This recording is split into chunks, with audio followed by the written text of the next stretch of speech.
Lonzo has busted out. Not just sunshades, not just the sunnies, as he prepares to be on vacation next week, to be away from us for a few days, to take a much needed respite from the daily interaction with me. But he is rocked. What are those like Batman mask sunnies? It's Mr. Incredible, man. That's Mr. from The Incredibles. Yeah, absolutely. I also need you all to know, and this is also true, that Lonzo and I's discussion as he prepares to go on vacation before the show began, before we got started today, when we were off the air about ready to roll. Zoe and I usually have 5 or 6 minutes where we chat about whatever, big going on that we're going to address, we're going to address, I bring it up to him, etc. Lonzo decided to discuss whale vomit on our pregame meeting today. Was Lonzo not just telling me that the conversation of choice over on the sister station WORD today was whale vomit, but then Rob Brown had to let him know that I actually know what the correct technical term of that substance. The scientific term of what whale vomit is. Rob just busted it out. Yeah, ambergris, which is a very valuable substance used in the making of perfume. So yes, ladies, when you put on perfume, there is a small percentage of whale vomit. That is it could be a large percentage of whale vomit. I don't know how the process works. The point is, Lonzo, if I ever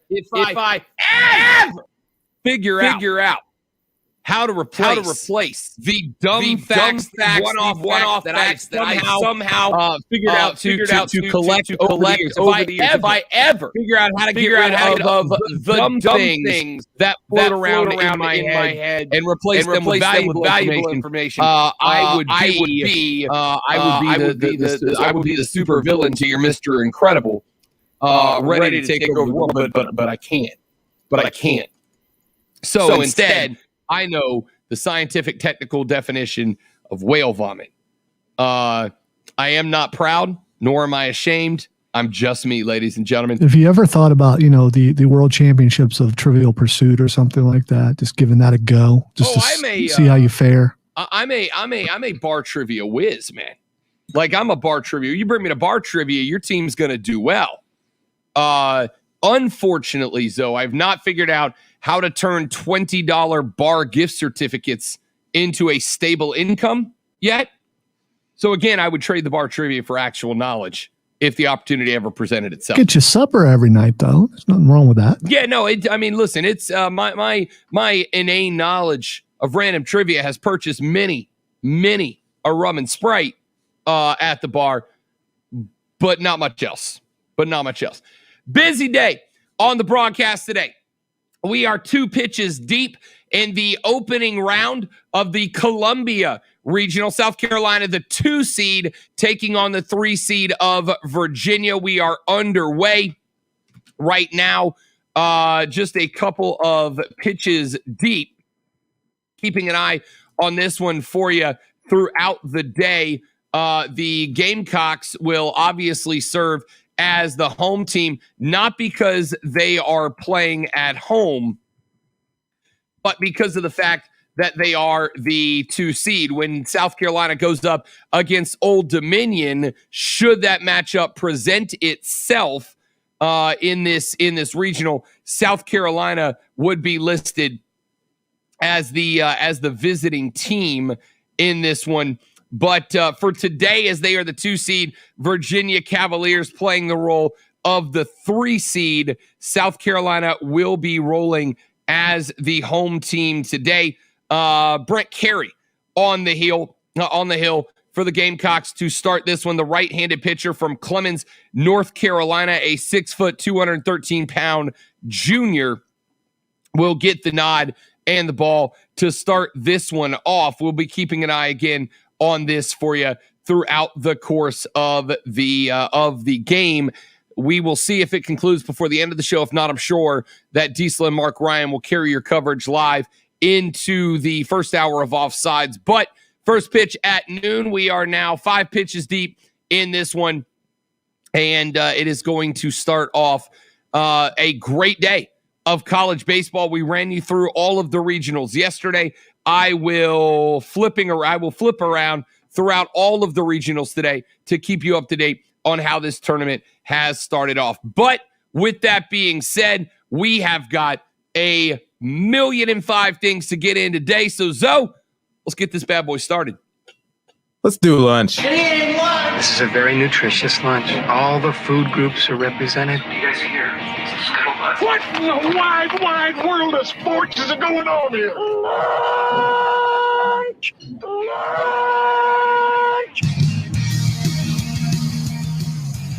The lunch breakdown, all the things that you need to know before we go start talking sports with our friends, family, co-workers, or the dog. Whoever you spend your lunch break with, these three things will be the scuttlebutt around the lunch table today. We begin with item number one. One of the most ridiculous stories that we have heard in a long time. It really broke on Wednesday night, but the discussion picked up yesterday. And I'll be honest with you, this was one of those stories that I very much wanted to take some time to really get to understand. I really wanted to dive into what this story meant and how the story would play out, because it's a very sensitive story. So basically, the National Football League, as it continues to not just battle but deal with the long-term ramifications of head injuries to players, both current and former, had created a program where players took baseline mental capacity tests heading into their NFL career. And then after their career was over, if they suffered head injuries, would then test themselves again against that initial benchmark and to decide to figure out if they were eligible for compensation from the NFL for those lifelong injuries. Well, the league on Wednesday announced that it would end the process of what has been called race norming for disability payouts related to its landmark 2013 settlement in a case over head injuries, a practice which essentially allowed the league to deny benefits to black players based on scientifically dubious assertions about differences in baseline cognitive function between races. The reversal in policy comes after years of criticism and only months after the dismissal of an explosive class action lawsuit led by former Steelers player Najee Davenport and Kevin Henry, claiming they have been unfairly denied benefits, which would also require the league to review past claims for black players. All of this according to the Associated Press. The NFL said in a statement, quote, "The replacement norms will be applied prospectively and retrospectively for those players who otherwise would have qualified for an award, but for the application of race-based norms," end quote. Washington running back Ken Jenkins said, quote, "Words are cheap. Let's say what they do." Jenkins' wife, Amy Lewis, led a petition drive on behalf of NFL vets and their families that secured over 50,000 votes. The case in question was tossed back in March, with the judge overseeing the case making what the AP called a, quote, "unusual request" when she asked from the NFL a report on the matter. The demographics of benefits cases are unknown, and critics fear the league will continue to keep them under lock unless otherwise compelled. So what does this mean? What does this actually say? And I'll tell you the truth.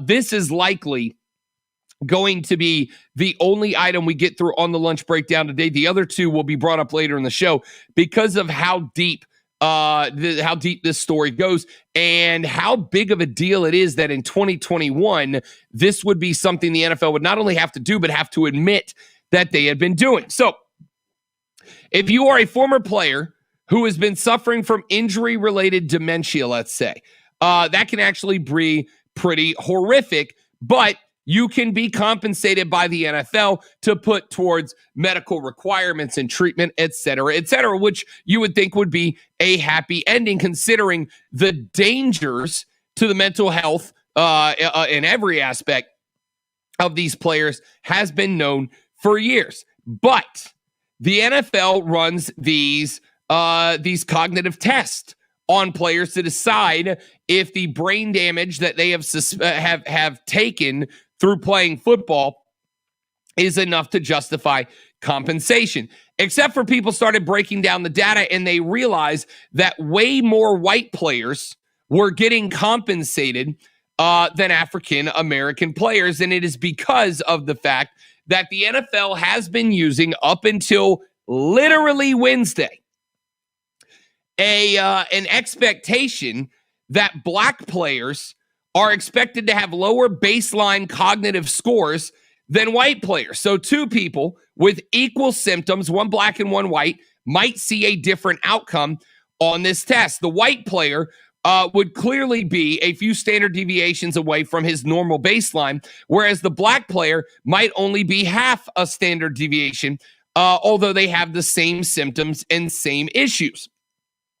That's not normal enough. The one standard deviation away is not considered enough based on the NFL system that they came up with after the lawsuit to be designated as impaired. So this race norming was basically creating a lower standard for African American players than it was for white players, and it created a system where white players were getting paid out more than black players were. And the thing is, this has been going on for decades in the NFL. For decades in the NFL. By creating in this system a lower baseline, there were basically more false negative tests for black players, which meant that the number of true positive tests for black players was also skewed. And true positives were what the NFL was using to determine if a player deserved compensation. So they create these false negatives by race norming this situation, claiming basically that black people have lower cognitive abilities than white people do.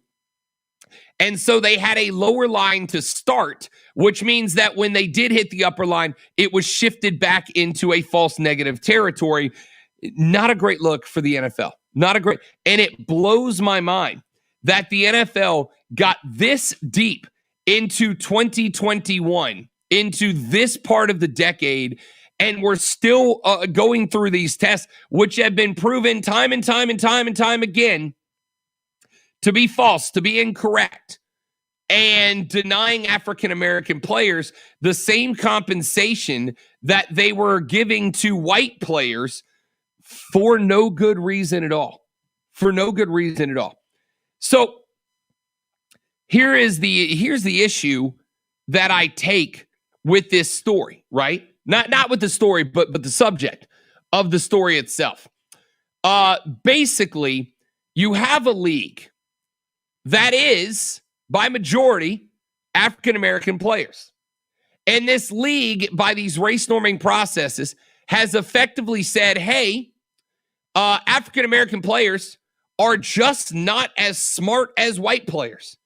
And therefore, we don't have to pay them out the same compensation because their brains are not impacted as much as the white players, because their brains don't operate on as high of a level as the white players from the beginning. Therefore, the negatives are much less is required in compensation because their brains never worked on as high of a scale from the beginning. And this is one of those sensitive topics, Zoe, that in honesty, I'm with you in this, I'm assuming, and that it makes me a little bit uncomfortable. But it is a sports story to me, because when people say, why are athletes speaking out? Why are these athletes making such a big deal about social justice issues? Why are they having this discussion about race in this country? Well, here is a sports story directly connected to the league they play in, where the NFL, until 2021, June of this year, has been saying, yeah, black guys aren't as cognitively efficient as white guys, so we don't have to give them the same amount of compensation agreed to. It's a very uncomfortable story, Lonzo, but this is the reason players have felt compelled to speak out. I am curious. Did you read in the story when this actually started taking place? Not the exact date, but it has been going on since they started using these cognitive tests. So could this be, and by the way, I'm not defending this at all. Could this be a matter of someone gets hired to come in and you're told, here's how we do this, and you don't question it, you just do it, and you don't realize, and it's passed on from, year to year to year to year, to the point where you're not doing it on purpose, you're just doing your job.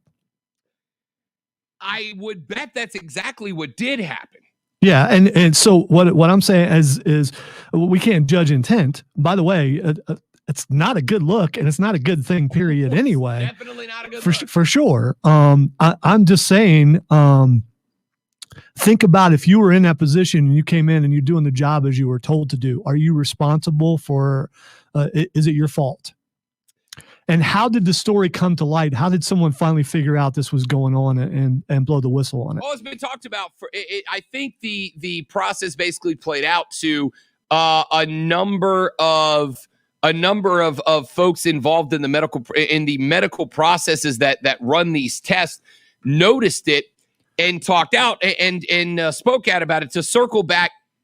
All right, I don't want to demean the story or anything by doing this, but South Carolina player just hit a home run. Yes, I've got that game on. Was about to bring that to you. South Carolina takes a. Would we consider that breaking news, or is that just I'd say game update. I don't know if I go breaking news, but I would go game update. I'm worried about the oversaturation of the glass breaking. Yeah, I'm with you on that. Which would be my fault. I don't want to break glass on like yesterday when you broke glass that Rob's not an idiot. That's not breaking. People have known that for decades. I don't believe that was the exact reason why that was. And then from then on, people online were giving us all kinds of breaking news. So it may have served a purpose. So I want to do this. Let's take a real quick break. I want to come back and finish up that discussion that we were having regarding this so-called race norming in the NFL. We will have that discussion when we come back here in just a minute from right now. U.S. men's national team beats Honduras yesterday 1-0. I've already got a handful of texts about that I'm going to talk about and address coming up in a few minutes. South Carolina up 1-0 on Virginia. We're in the bottom half of the opening frame here. Wes Clark has gone yad for the Yardbirds, and the Gamecocks are up 1-0 in the opening round of the Columbia Regional. That more coming up on the Rob Brown Show. This is ESPN Upstate. The Rob Brown Show. Listen on your Amazon or Google smart speaker. Just say...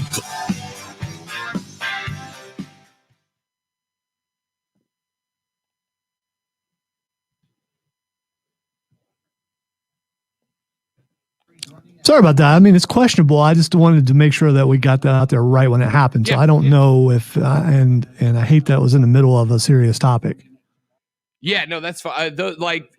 My thought on that would be, this is postseason baseball, and it's out like if this would have been, Old Dominion playing Virginia, no, I wouldn't break in with that.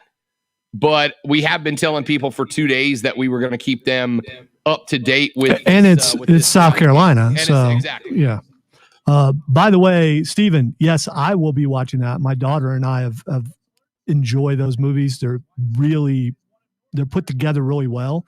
I don't get scared, but I do enjoy the movies. People ask me all the time, do you like scary movies? I don't think, a scary movie is a documentary.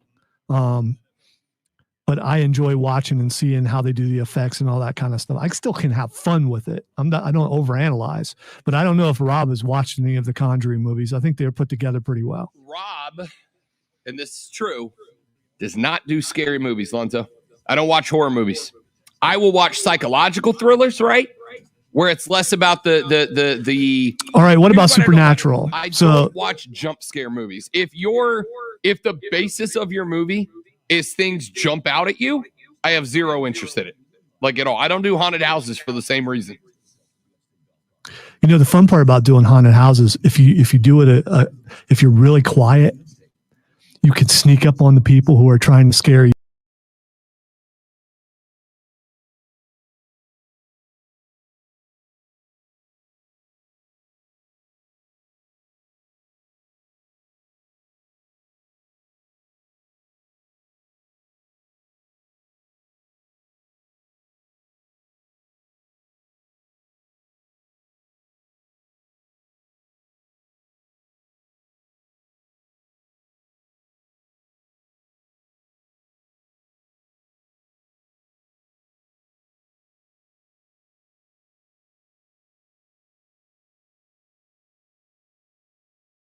State. The Rob Brown Show rolls back on. This is ESPN Upstate. I figured out what Keegan and Steve are talking about. The way that I have removed myself. I forgot, basically, y'all, that Lonzo's audio actually runs through, for those of you watching on the stream, Lonzo's audio actually runs through my board. So when I remove myself from the stream, it also removes Lonzo's audio. So I've got that figured out. I apologize for that. That makes sense now in retrospect. But, just brush up on your lip reading. That's all I'm saying. So we were talking about this premise of race norming by the NFL in these cognitive tests that they give to players to determine if the players are eligible for payouts when their career comes to an end, based on cognitive tests that are run on these players to determine their baseline brain function when they enter the league, and then they take the test again when they leave the league, and it tests their brain function after they leave their career. And long story, the nuts and bolts of it is that when the NFL runs these tests, they have been running for years on the assumption that black players have a lower cognitive function, have lower cognitive faculties. Their brains don't work as well as white players. And because of that, when they retest afterwards, they register more false negative tests on these cognitive tests, so they've not gotten the same payouts that white players have been getting for years. They just haven't gotten them. So Zoe brought up the fact: is this a situation where it's just been done for so long that that's the way it is, and nobody really investigated, nobody took a look into it? And the answer that I have for Lonzo is, yeah, that's exactly what happened. That's exactly what happened. The problem is that so many people put eyes on that test, put eyes on that norm, and that's why they call it race norming, put eyes on that, where the NFL basically said, not in these terms, but in more lawyery terms, that African Americans work on a lower cognitive level than white players in the league do, right?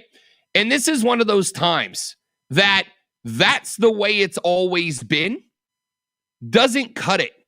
It doesn't cut it for a league that is composed by a majority of African American players. That doesn't cut it. Now, the league is not like overwhelmingly African American. It is, but it's not really like overwhelmingly African American. It is majority. So when you've got this set up and you're paying out more white players than black players, even though there are more black players than white players, that creates a massive problem. And the premise of, hey, sometimes people fall victim to the status quo, I understand that. I've worked in businesses before where the way it's been done just hasn't been reevaluated. But there's a difference in, well, we've always shipped our packages this way, and because we are so caught up in that norm, we never really considered other cheaper alternatives and more efficient alternatives to shipping. That's one thing. But hey, the way it's always been is we worked under the assumption that black players have less effective brains than white players. There have been a lot of people with eyes on that process. And the frustration and the anger, right, is while black athletes within these leagues are out there saying, hey, there is a problem with institutionalized racism in this country, and people go, shut up and catch the football. Well, that's a great premise, except for football is doing it too. And there is a thing, there is a phenomenon where people are practicing racist practices, but they don't recognize or realize that's what it is. And that is the case here, right? This is frankly a racist policy that folks within the NFL who had eyeballs on this test probably didn't recognize as racist. They probably didn't realize, because that's just the way it's been. But that's exactly the point that folks are trying to make, that there are these, even within sports, right? Even within sports, there are these racist practices and policies in place that a lot of folks don't even recognize, see, understand, label as racist. There have been how many black players, and I don't know that we do have or would have the numbers on this yet. And the NFL, I promise you, is going to do everything the NFL can do in their power to make this look as okay as they can make it look. But how many African-American players that have tested at the same level and with the same criteria as white players would have gotten payouts did not? And this is just an illustration of what these players are talking about. It is mind-blowing that, especially through the conversation that was had around sports in this country last year, it is mind-blowing that the NFL took this long to look and go, wait.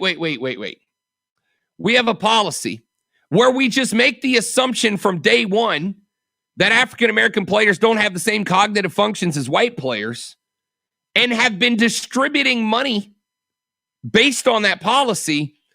Not a great look. Not a great look. And I think this right here is why I don't have an issue when players take time away from competition to say, hey, there's a problem. Because here's a problem. This is a problem.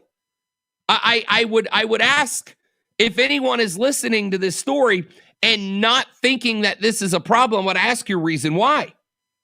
How is this something that you just gloss over and go, it is what it is? I don't think you can, or at least I can't. So when players speak out and say, hey, there is institutionalized racism, including in the game that I play for a living, literally here is the illustration that they are correct. Now, Lonzo, if there was a policy in place at the studio that prevented you from making the same amount of money that I made, doing equal work under the same conditions, but there was a policy based on something outside of your control, something you could not control, that prevented you from making the same amount of money that I made, I'd assume you'd have a problem with it. I would. And I would assume you would say something about it and not expect to be attacked if you did. And that's what this comes down to. That's what this comes down to. By the way, that's not a good comparison for me, because of the dynamic between producer and on air has always been, they always get paid more and I do all this work. And so it doesn't work, but I get your point. I do. The majority of producers don't like the people they work with because they're haughty intellectuals. I'm sorry, I'm trying to bring light to the situation. What it comes down to, it's a bad policy for sure, but like a lot of bad policies, how do you fix it? And how do you fix it in a way where people don't get, where you don't divide people even further? I mean, fix it. It's obviously not a good policy. Fix it. How do you fix it? How do you fix it and keep people together and not cause a division, even more division? Because we see so much division now. We need to try to bring people together, not push them apart. There is a problem that you pointed out, and it's definitely not a good policy. How do we fix it? You know,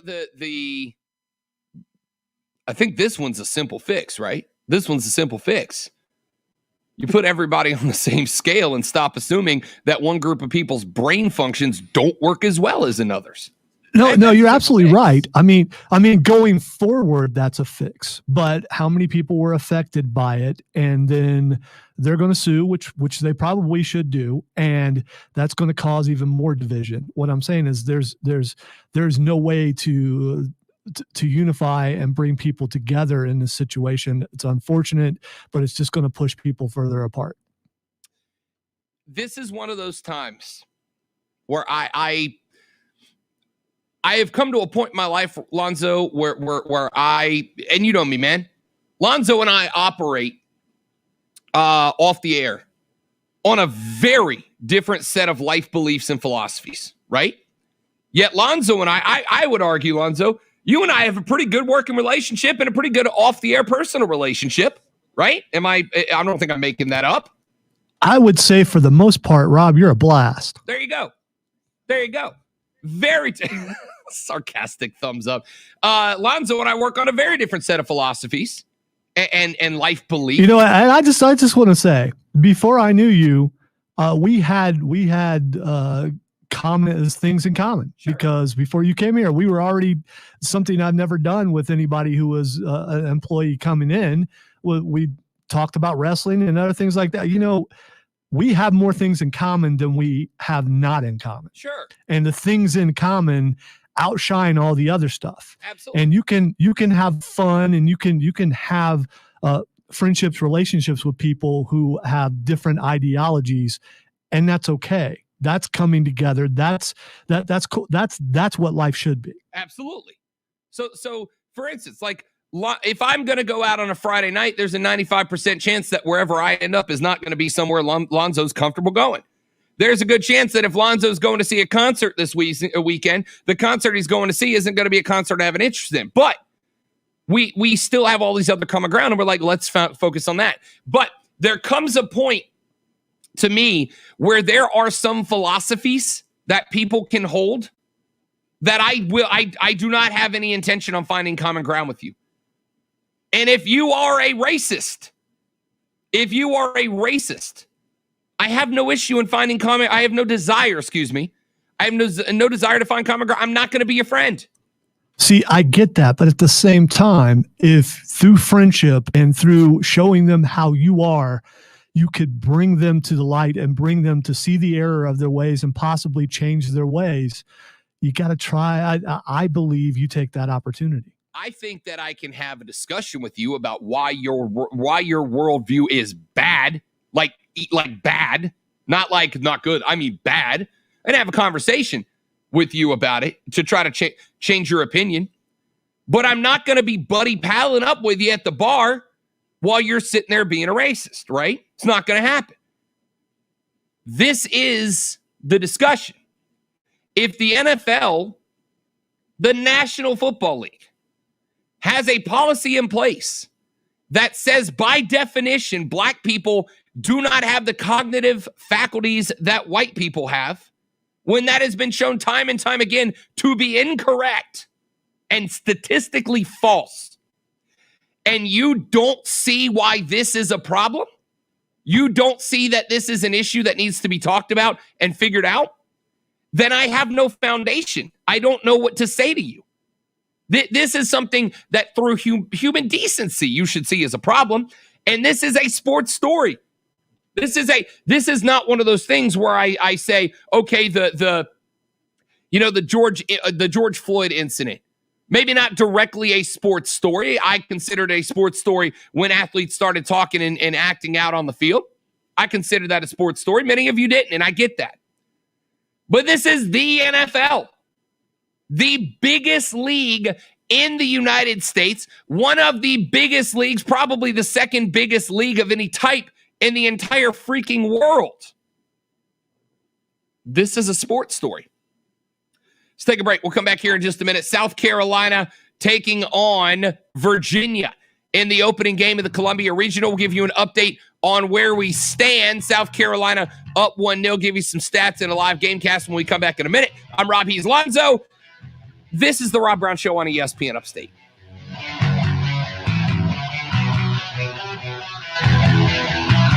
The Rob.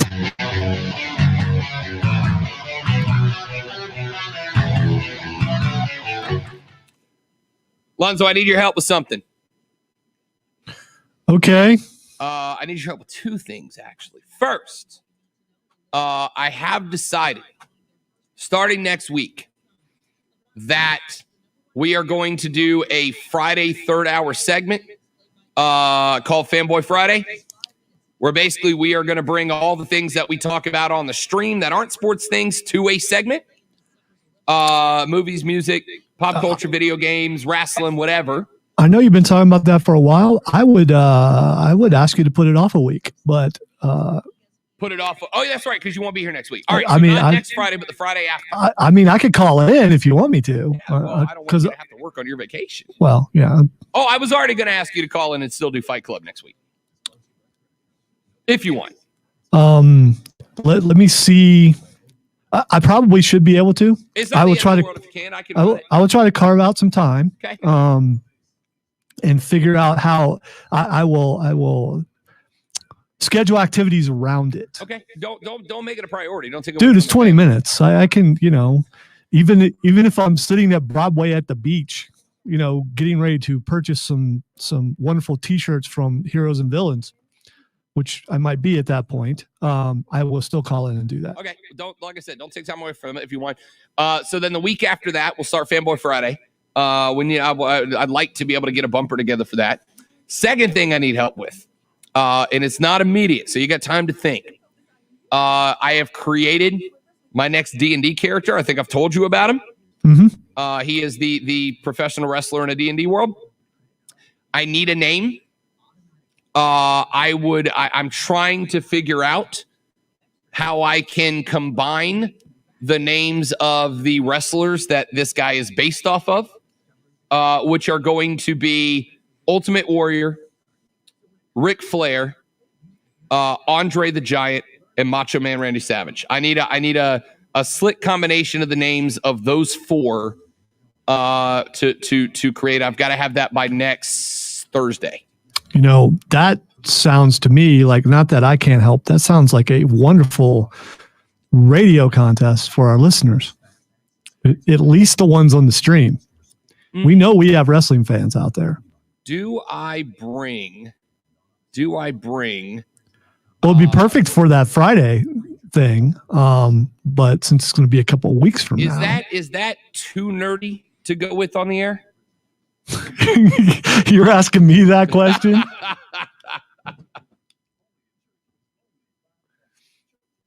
And then you throw me on and no one can hear me what I'm saying, so except we're back.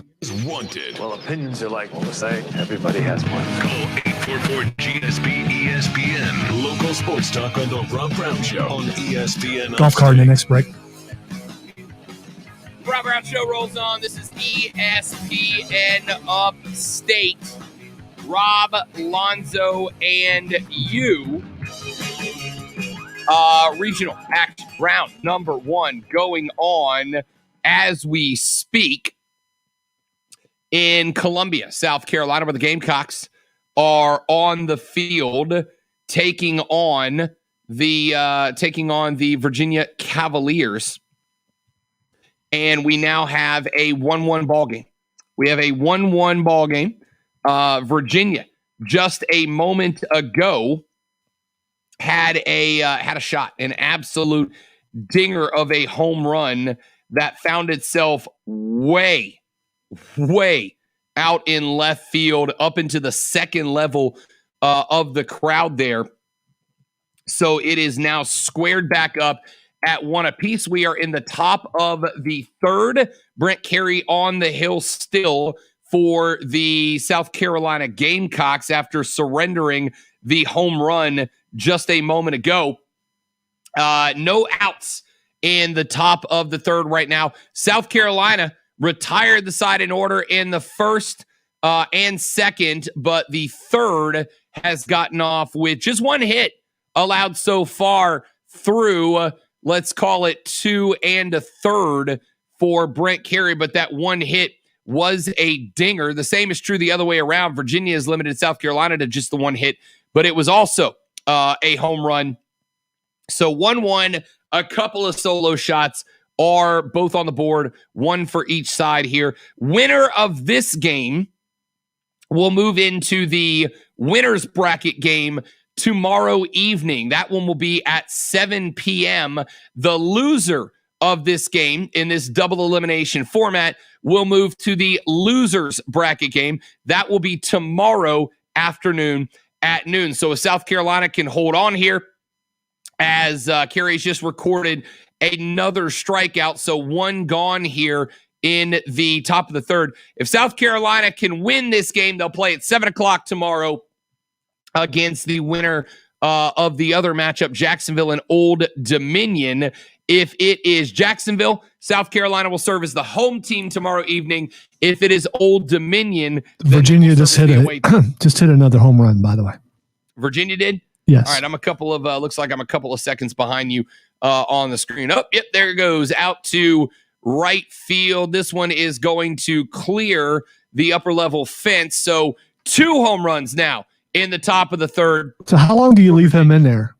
He's just got rocked twice. How long do you leave him in? I think I stay with him right here. I don't want to. Here's the thing: when you're in tournament format, right? When you're in tournament format, you don't want to burn through pitchers too fast. Knowing that even if you lose this game, you're not done. You're not done. You're on the verge of elimination, and you'll end up having to win a handful. Yeah, well, I have to end up winning one more than you would have if you can win all the way to the championship part of the bracket. But in the spot I'm in right here, I'm not pulling Brett Carey just yet. Now, if he continues to get roughed up another hit or two, then I probably, if he gets yard one more time, I'm yanking him. If he gives up 2 or 3 base hits before he gets out of the top of the third, I'm yanking him. But I'm going to give him a shot to try to clean up this mess. I mean, look, you're down a run, right? It's 2-1. It's nowhere near panic time yet. So we know that I'm not a big baseball guy. I do understand the game and everything. So these conferences at the mound, how often do they actually work? It probably depends on the psychology of the pitcher. As a high school pitcher, and obviously nowhere near this level, but as a high school pitcher, it just depends on how you receive what's being said to you. I always, depending on the catcher I was working with, there was one guy by the name of David Johnson that caught for me. And David was phenomenal when he come out of the hill, because he would basically, my whole thing is, though, I'd feel better if I knew the direction that we were going to go in moving forward. If you come out of the hill and you go, hey man, settle down, take a deep breath, it didn't do anything for me. But if you came up and said, look, the next batter has an issue with inside pitches, so I'm going to give you a couple on the inside, couple of heaters inside, maybe a changeup. And then after that, if he gets on, we got a double play hitter. And if he gets out, then we're going to attack the net. That always works better for me.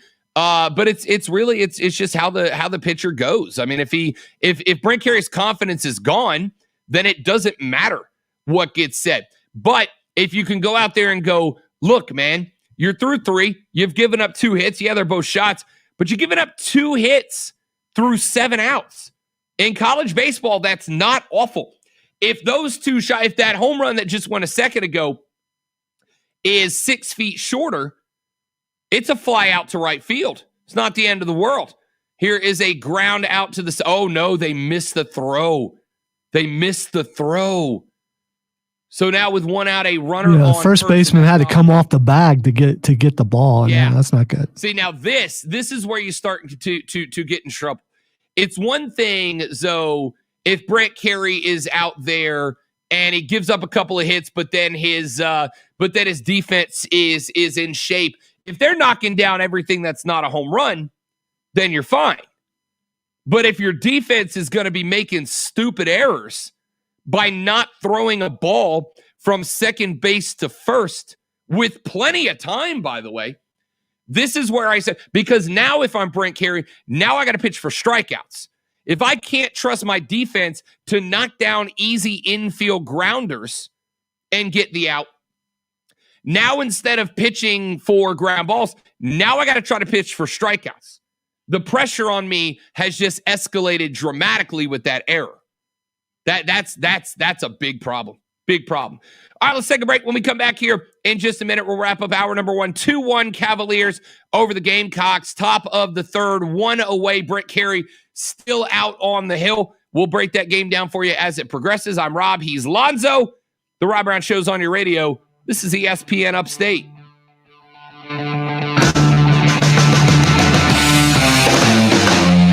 Golf cart. The Rob Brown Show. Listen on your computer and tablet at ESPNUpstate.com. The 2021 Upstate Golf Cart is on sale now. 75. Look, it was a great deal at $99. 9 rounds of golf at 9 beautiful courses around the Upstate for $99. You can't beat that. Except for now, we've beat it. $75 now through Father's Day. So you got a limited time at that price. $75 now through Father's Day is getting you a round of golf at 9 of the most beautiful and prestigious courses around the entire Upstate. You're not going to find a better deal for that, for slinging the sticks, than the Upstate Golf Cart. I promise you, I've looked. I love playing golf. I got my golf cart. You should do the same. Get yours now. Learn more about the courses, learn more about the details by going online to upstategolfcart.com, upstategolfcart.com. Check it out. Grab one for you, for pops, for your friends and family. Give yourself a reason to get outside and enjoy the sunshine and the beautiful weather in the Upstate by purchasing the 2021 Upstate Golf Cart.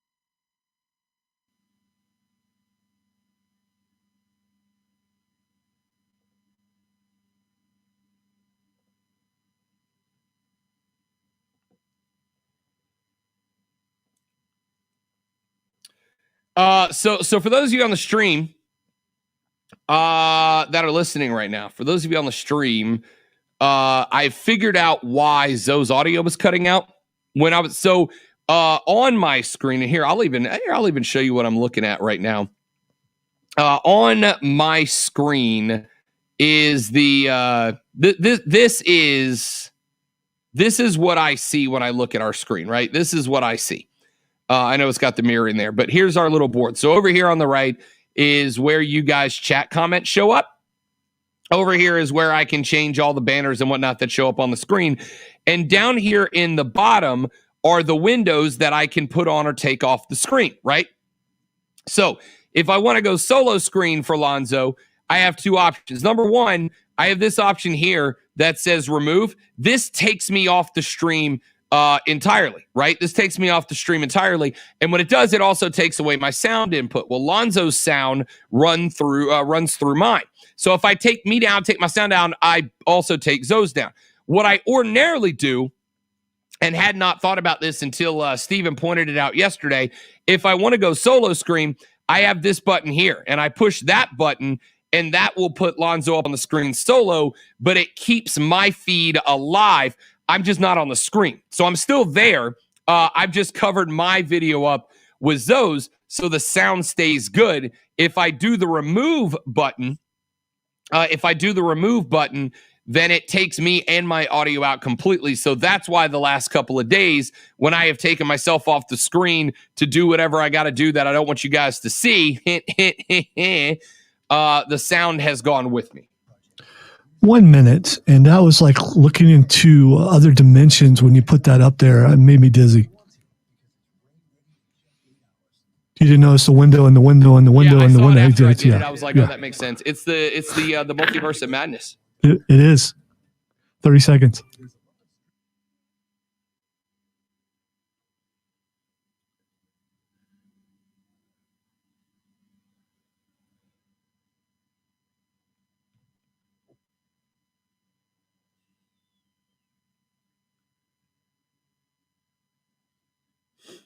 Pitching change.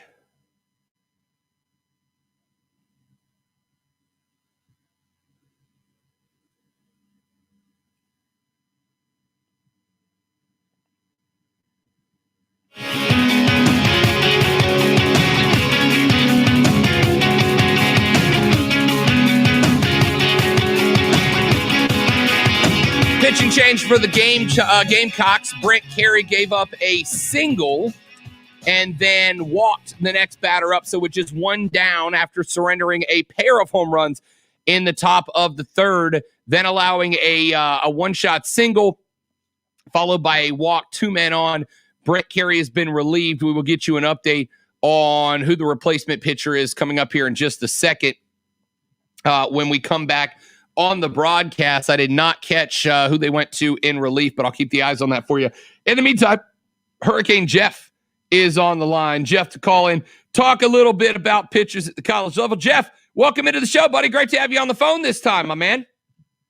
I finally get to talk to you in person. I got to see Mark Ryan yesterday, and I just wanted to make a point of being able to talk to you today. But this is a subject that's near and dear to my heart because I used to be a semi-pro pitcher.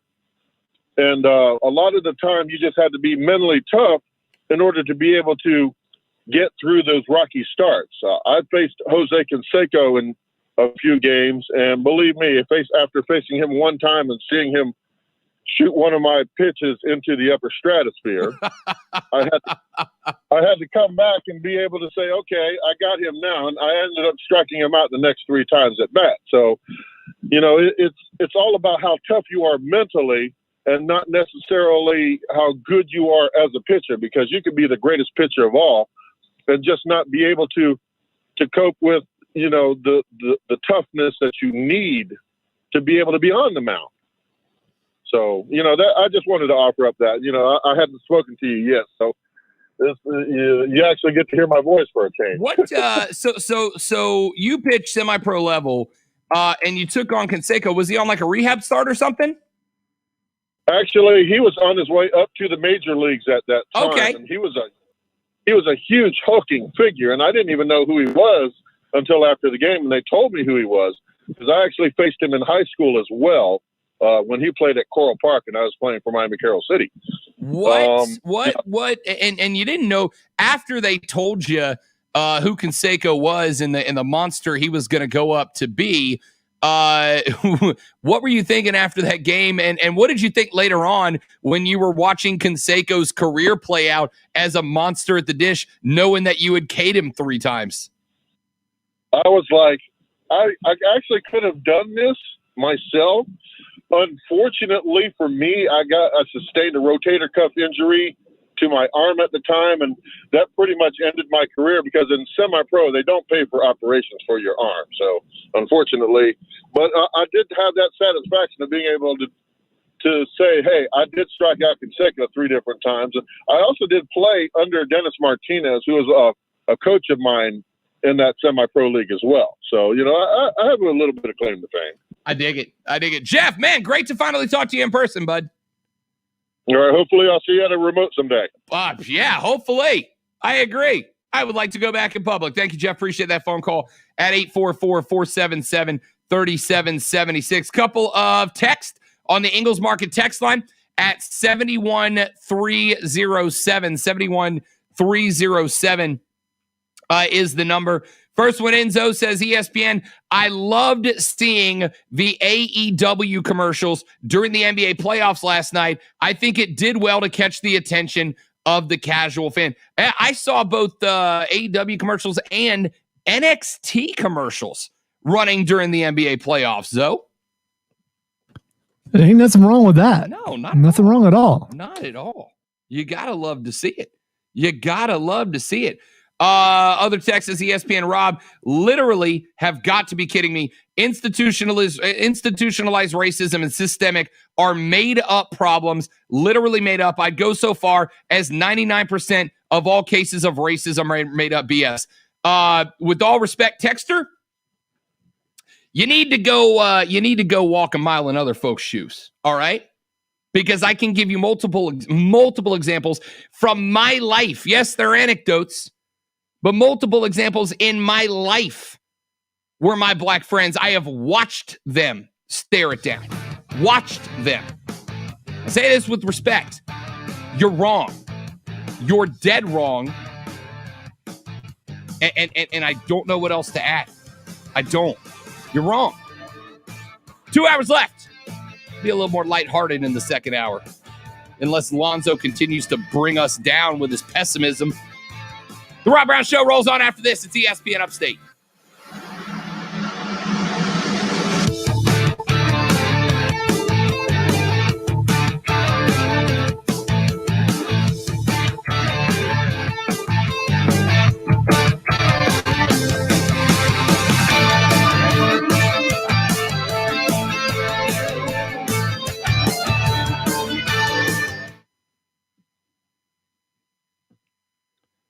Da-na-na-na-na-na-na-na-na-na.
Andre the Ultimate Nature Savage, Nache the Giant, the Ultimate Macho Man, Andre Flair, the Macho Warrior, Macho Mage the Giant. It's a little long for a name, though, but I don't hate it. So here's the thing: in creating a wrestler as a character for my D&D campaign, I have gotten permission from our DM Lonzo to have a wrestling style name, right? So I can put a title out front of my name that I come up with a backstory of how and why I have earned that title. So I have some flexibility. It doesn't just have to be a name. But I want it to be something legendary. This is going to be a character I'm going to be playing in a campaign. And check this out. For an official Rob Nacho Libre. You're done. Good night. Real, unfiltered sports talk manufactured locally for the Carolinas. This is the Rob Brown Show. Yeah. Only on ESPN. ESPN Upstate. I love this. I love the text. I love the text line. I really do. We opened up the show with Lonzo talking about whale vomit. We had a texter write in, Zo, to correct us. It is pronounced, we actually had two. One says pronounced ambergris, and one saying pronounced ambergris. I need you to know that the most texted about topic on the text line so far today has been whale vomit, Lonzo. I want to thank you for your contribution to the show, Content Cash Cow. You know what I am is I'm from the people and for the people. That's what I do. It's Friday. Clearly, Zo. It's Friday.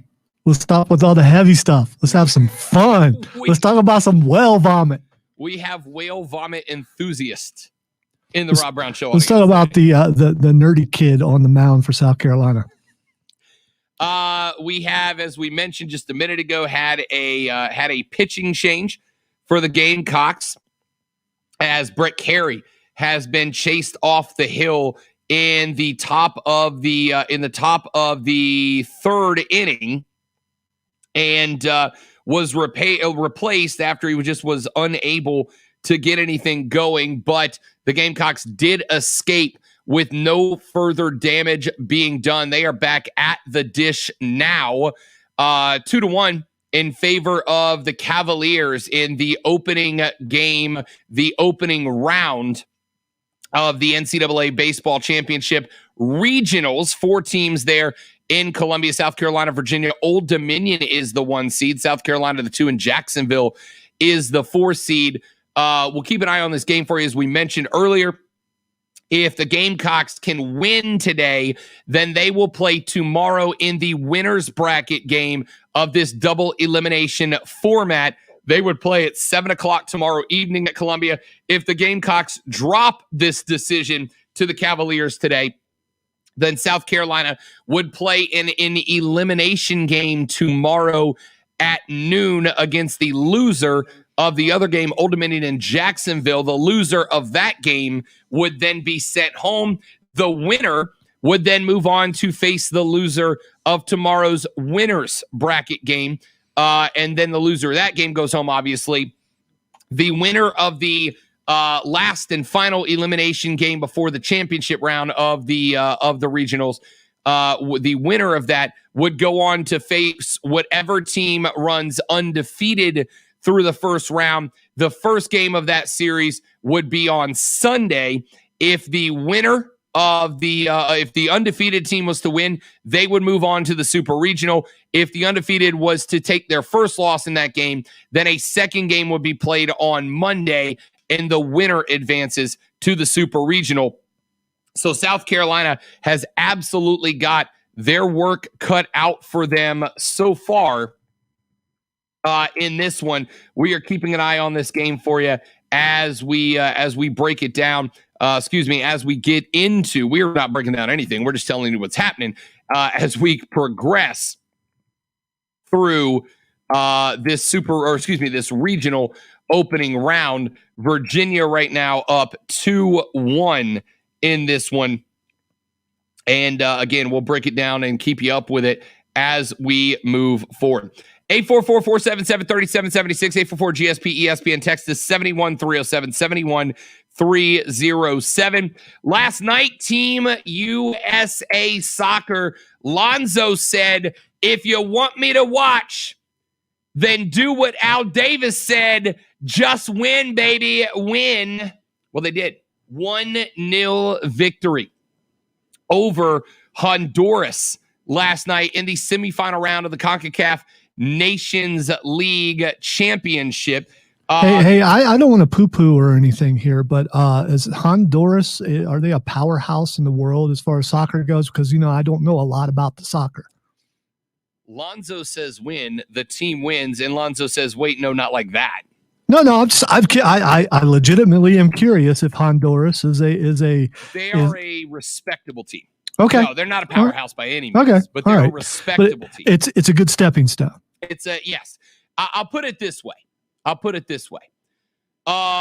this men's national team, that the majority of their big name players just got back to the States last week. Actually, not even last week, earlier this week. Christian Pulisic won the Champions League final on Saturday, and then flew back to the U.S. earlier this week and then played a game on Thursday. Played last night. He did not look great last night. He did not look in form, which I wouldn't expect him to. He's playing one game with Chelsea on Saturday, then has to play a completely different style of football as the front man for the USMNT on Thursday. Of course, he's going to just be a bit out of shape for what this team is attempting to do last night, but they came through in the clutch. The 1-0 win, an 89th minute winner from Jordan Sabachu. It's far more fun. When the team is winning, even if it's against respectable teams and not powerhouses. But now they do go up against a very good team as they will take on Mexico in Sunday's final, of the CONCACAF Nations League after El Tri defeated Costa Rica on PKs in the other semi late last night. The U.S. in a brutal slugfest of a match, and one that you expect from a team like Honduras. It was a very physical game. There were tactical fouls. There was liberal wasting of time by the Hondurans down the stretch. They were more than happy to take the Americans to a PK shootout late in the game to try to steal one away from them.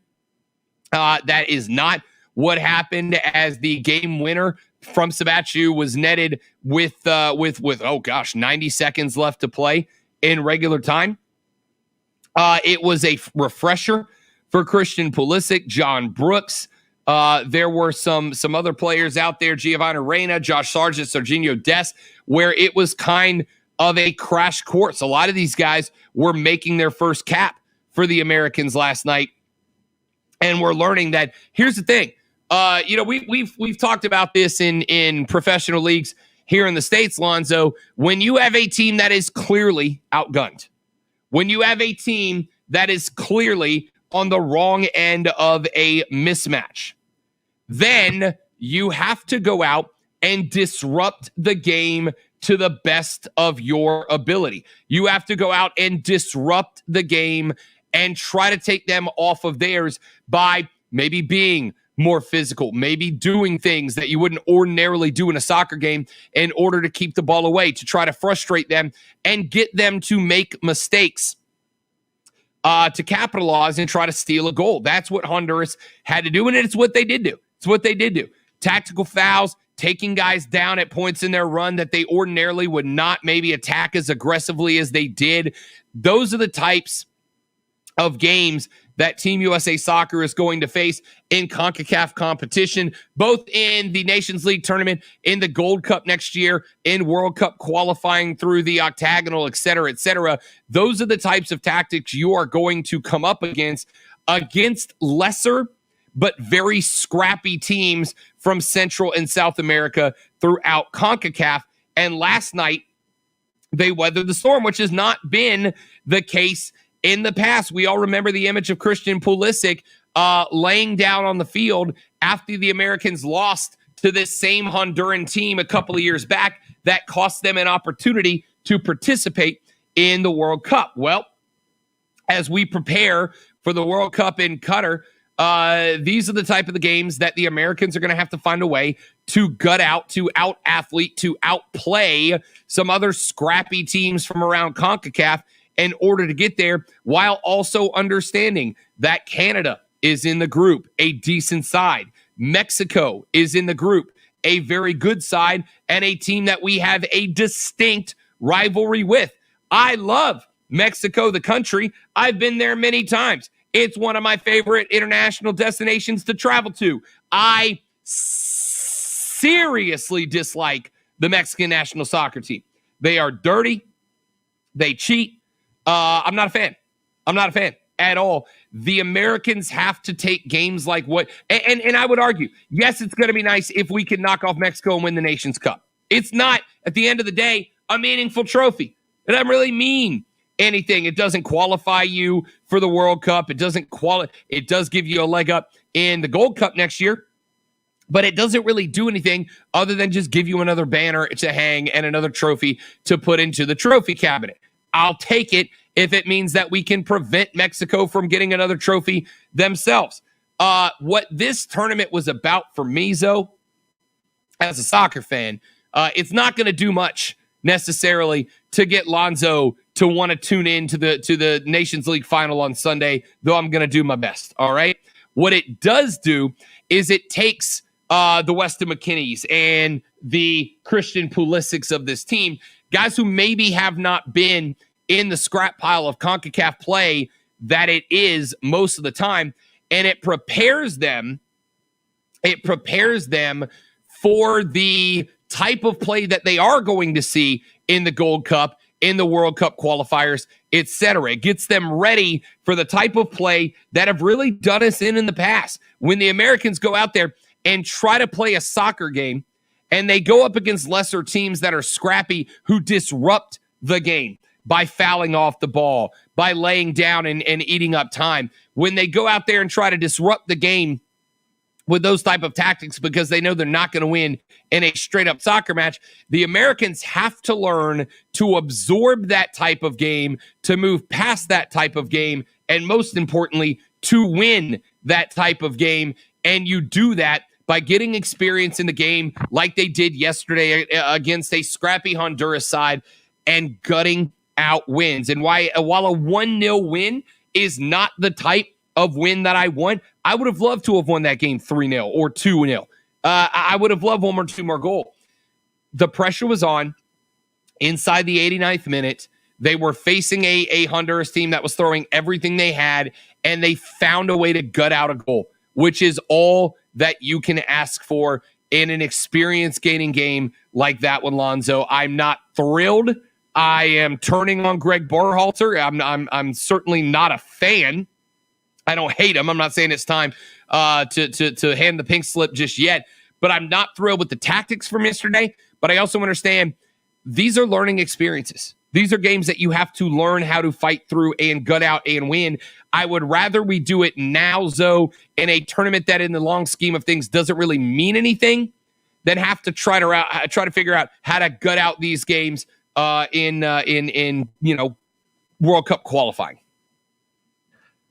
So I'm sitting here struggling with something that I was going to say that was really mean, and I probably shouldn't do that. It's as you said, it's a stepping stone. But unfortunately, there seems to be a buildup all the time of the men's national team. They start doing things. Oh, here we go, ready to go. And then when it comes down to the time when it really matters, they get eliminated. And how many minutes are in a soccer game?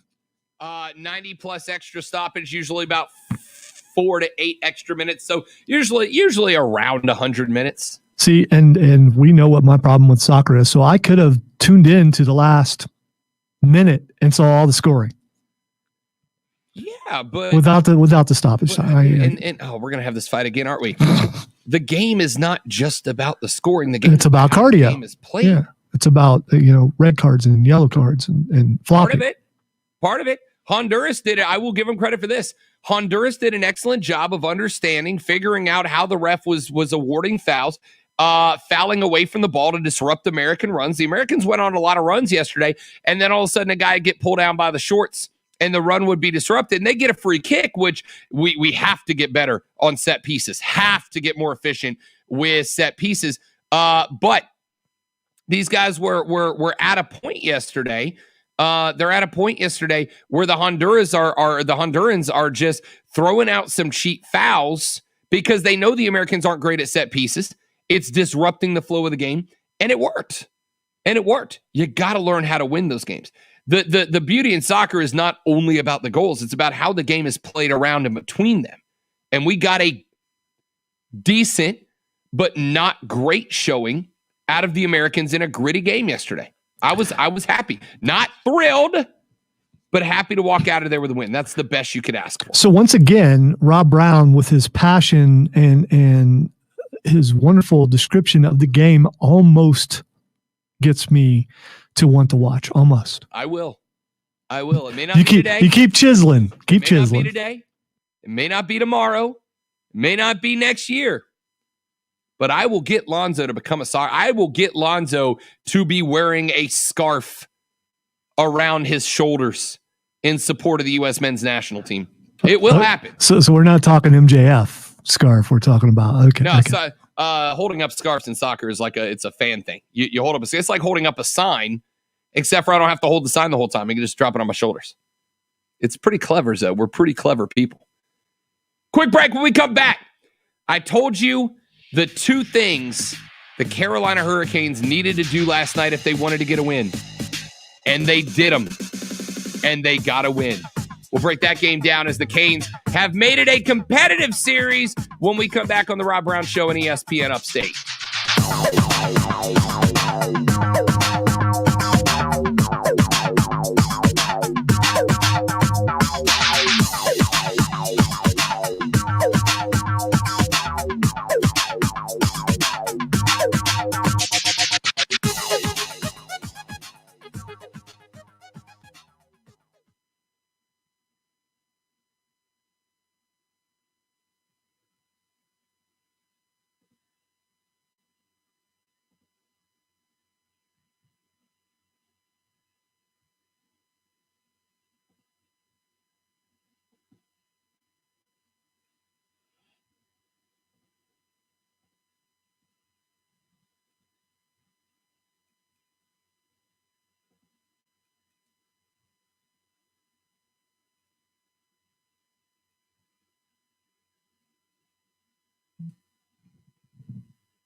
Yeah,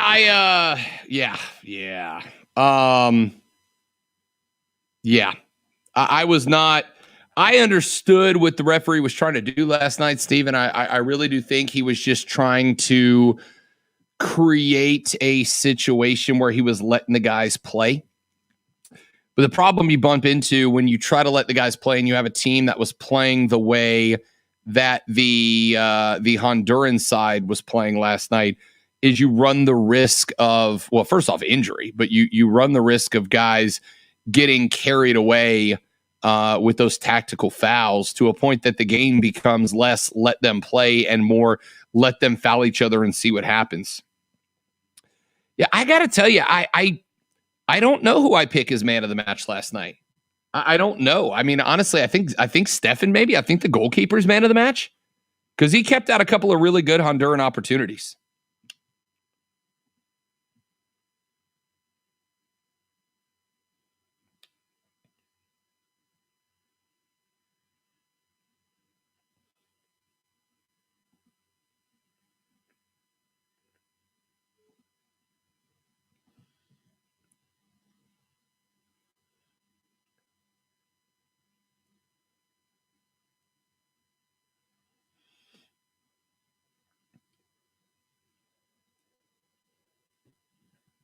One minute. All right. All right.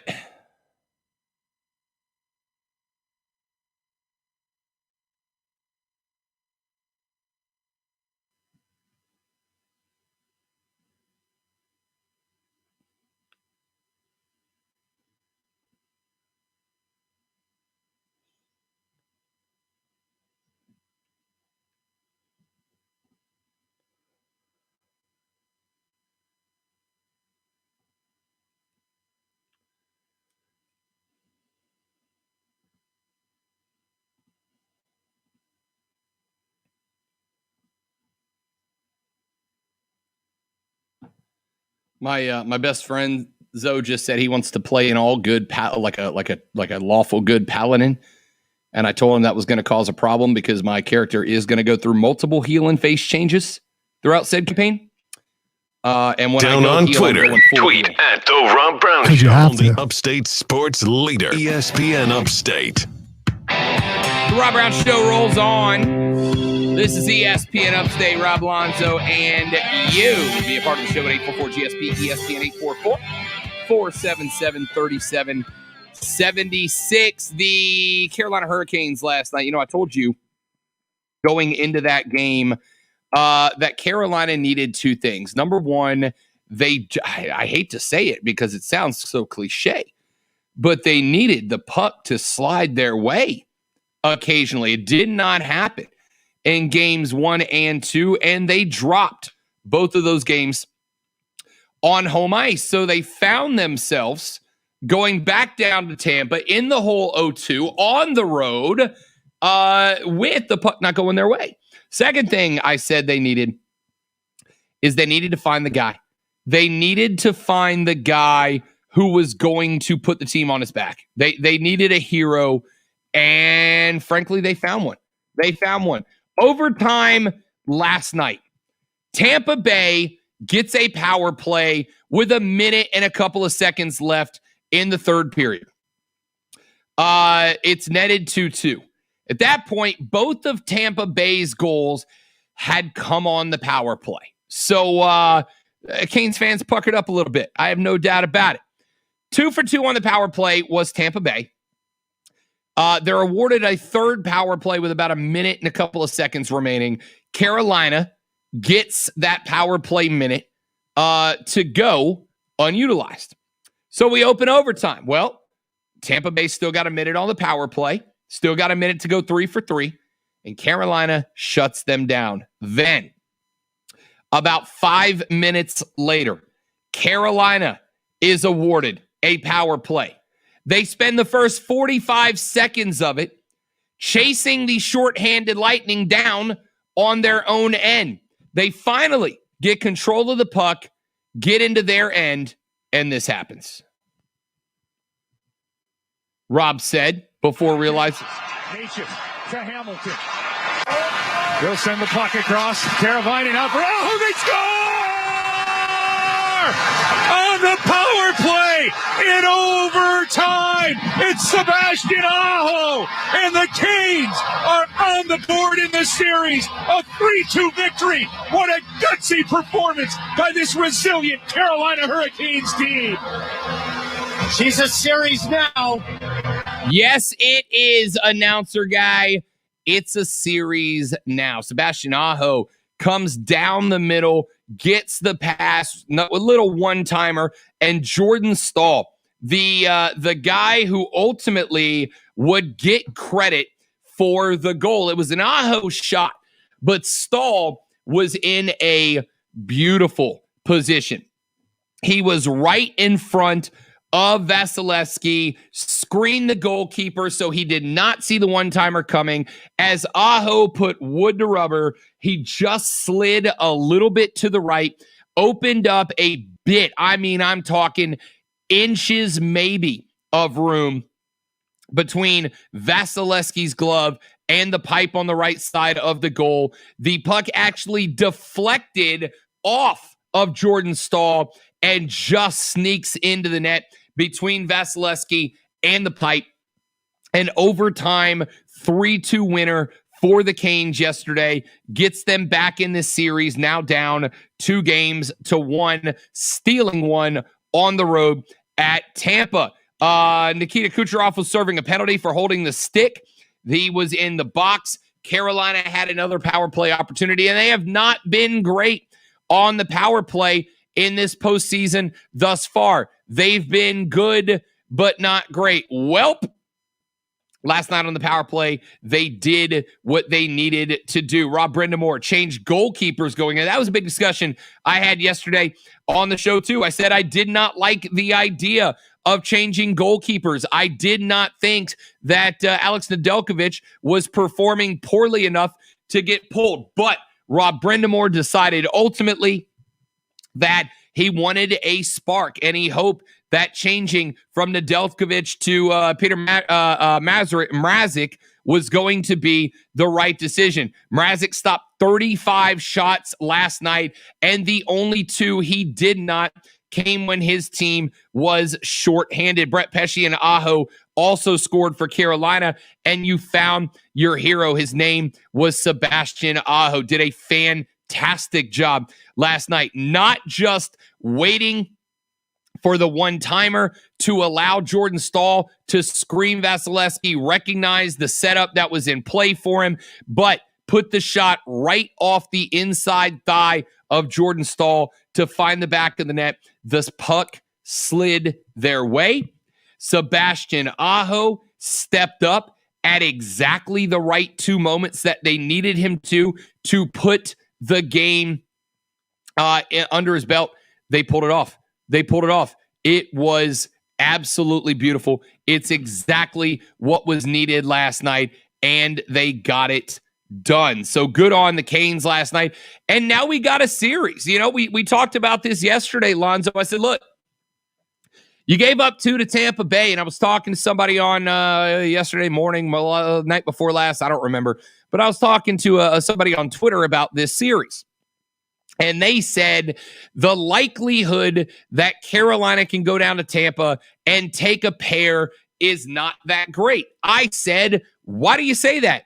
And he said, teams in the Stanley Cup playoffs don't go on the road and win a pair. And which I replied to him, then why is Carolina down 0-2? Because Tampa went on the road and won a pair. And the law of averages said that at some point, if the puck does not slide your way for 2 consecutive games, then at some point it will. That's how hockey works. You might catch some unlucky breaks, but eventually it will average back out, and the better team will get the same amount of breaks and be able to capitalize. Well, last night, that's exactly what happened. And I will give you one more thing to add on top of that. One more thing to consider when you take that into consideration. The Canes, that I can remember, had 5 or 6 one-timers and wristers that went just off the pad of Vasilevsky or missed the pipe by an inch. I mean, I'm talking an inch or two to the right, an inch or two to the left, or an inch or two down. They deflect off the pipe and they go in. Eventually, those shots will start finding the net too. It's just, again, the law of averages and how the law of averages works out. It will get there. But even if it doesn't, in game 4, you have to do the same thing. Go rely on Sebastian Aho. Go rely on Jordan Stahl to be in the right place at the right time. These guys have got to perform twice the amount that they performed in the series against Nashville. When you know that Niederreiter is out for this series, Trocheck's probably not coming back for game 4, maybe 5. We're still waiting on an updated status from him. They've got to perform twice as well in game 4 as they did in the entire Pred series, because not only do they have to do better to pick up their slack, but they got to pick up the slack of the captain and Niederreiter, who are both still out. You don't have a choice. They did it last night. They did what I thought they needed to do, and they get the win. Now we move to game 4. We're back down in Tampa. Believe that those chances are coming your way and create. That's one of the things that hockey teams will do sometimes. The puck's not sliding their way. They're not getting the rebounds. They're not getting the tips that they're used to getting. So what do? They stop creating opportunities for rebounds. They stop throwing the puck at the net and waiting for it to find the ice and settle down somewhere they can get a little 5-hole poke. They stop doing that.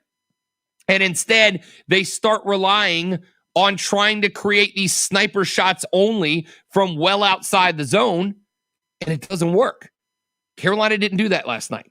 They settled down. They played their hockey. They put the puck into position to get penalties, to get power plays, to get poke ins, and it worked. Do it again in game 4. Let the game come to you. Take a second one back from Tampa. Make it a best-of-3 series, and a best-of-3 series where you have home ice advantage again. It was a great win for Carolina last night, but Lonzo, they're still down 2-1. They're still down 2-1, and they're still on the road to a team that can push them to the brink of elimination if they don't get game 4. I'm not saying this is as much of a must-win as it was in game 3, considering now they forced a game 5 back in Raleigh where they can snag one more, but it's still a must win. I know you have said game 2 and game 3, how important they were. And so did they surprise you that they were able to win? Because it just sounds like that, as we had talked before, sometimes the things in a game just don't go your way. They don't necessarily go bad. Just things don't go in like they're supposed to. It sounds like they did yesterday. So are you surprised they won the game? No. I'm not surprised. Carolina is I would argue, without the injuries. With the injuries, it's a question mark. With the injuries, it's a question mark.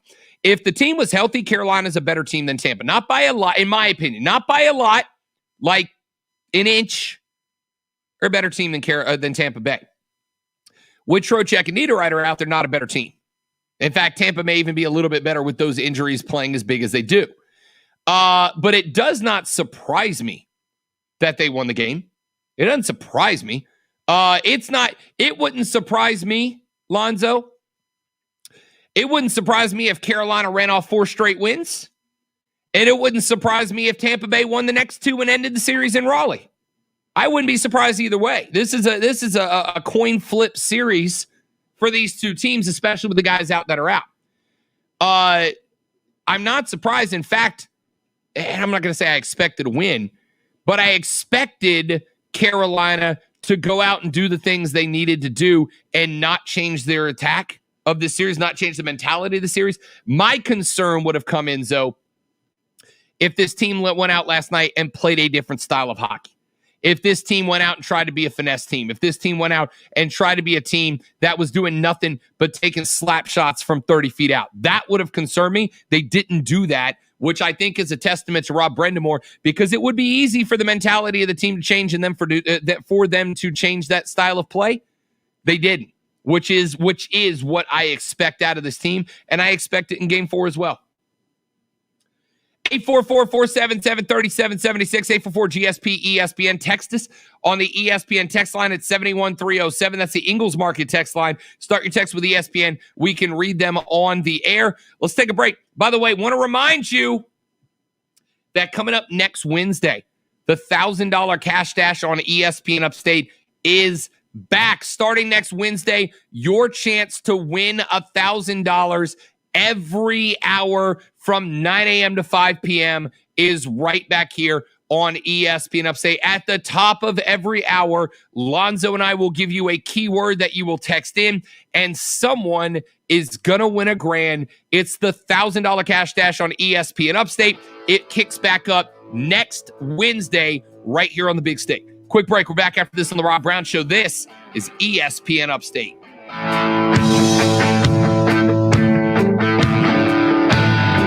The Rob Brown Show.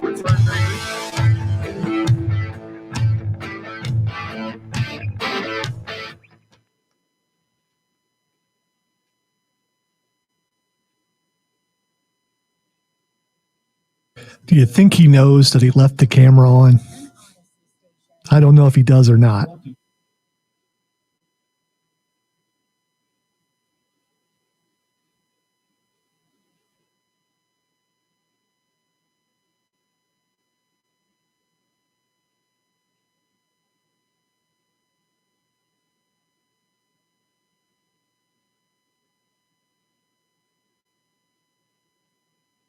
I have a little depth problem here, so I can't tell. Is that a pillow or a heating pad? I don't know. I think it's a pillow. Pretty sure it's a pillow. Not positive, though.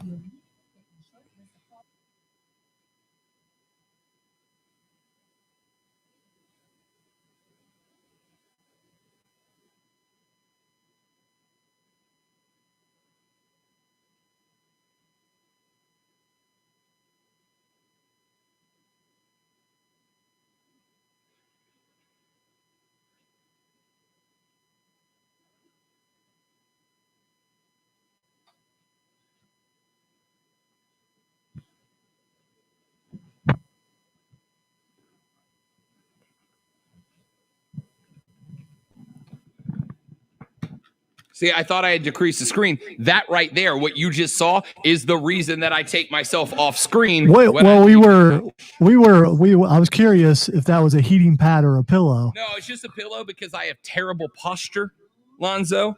I have terrible posture, which is part of the reason my back always hurts. And also I have found that, well, not found, it's just science. When you sit up, and the pillow makes me sit up straight, when you sit up and open up your lungs, it allows you to project more. And if there's one thing I've been told, Lonzo, it's that I need to be louder. Yeah, I've heard that. You know what? Also, something else that would help you with that projection and your posture would be to come back to the studio. Just saying. Are you telling me that like it's my decision? Yeah. I can tell you formally it's not my decision. According to email, it is.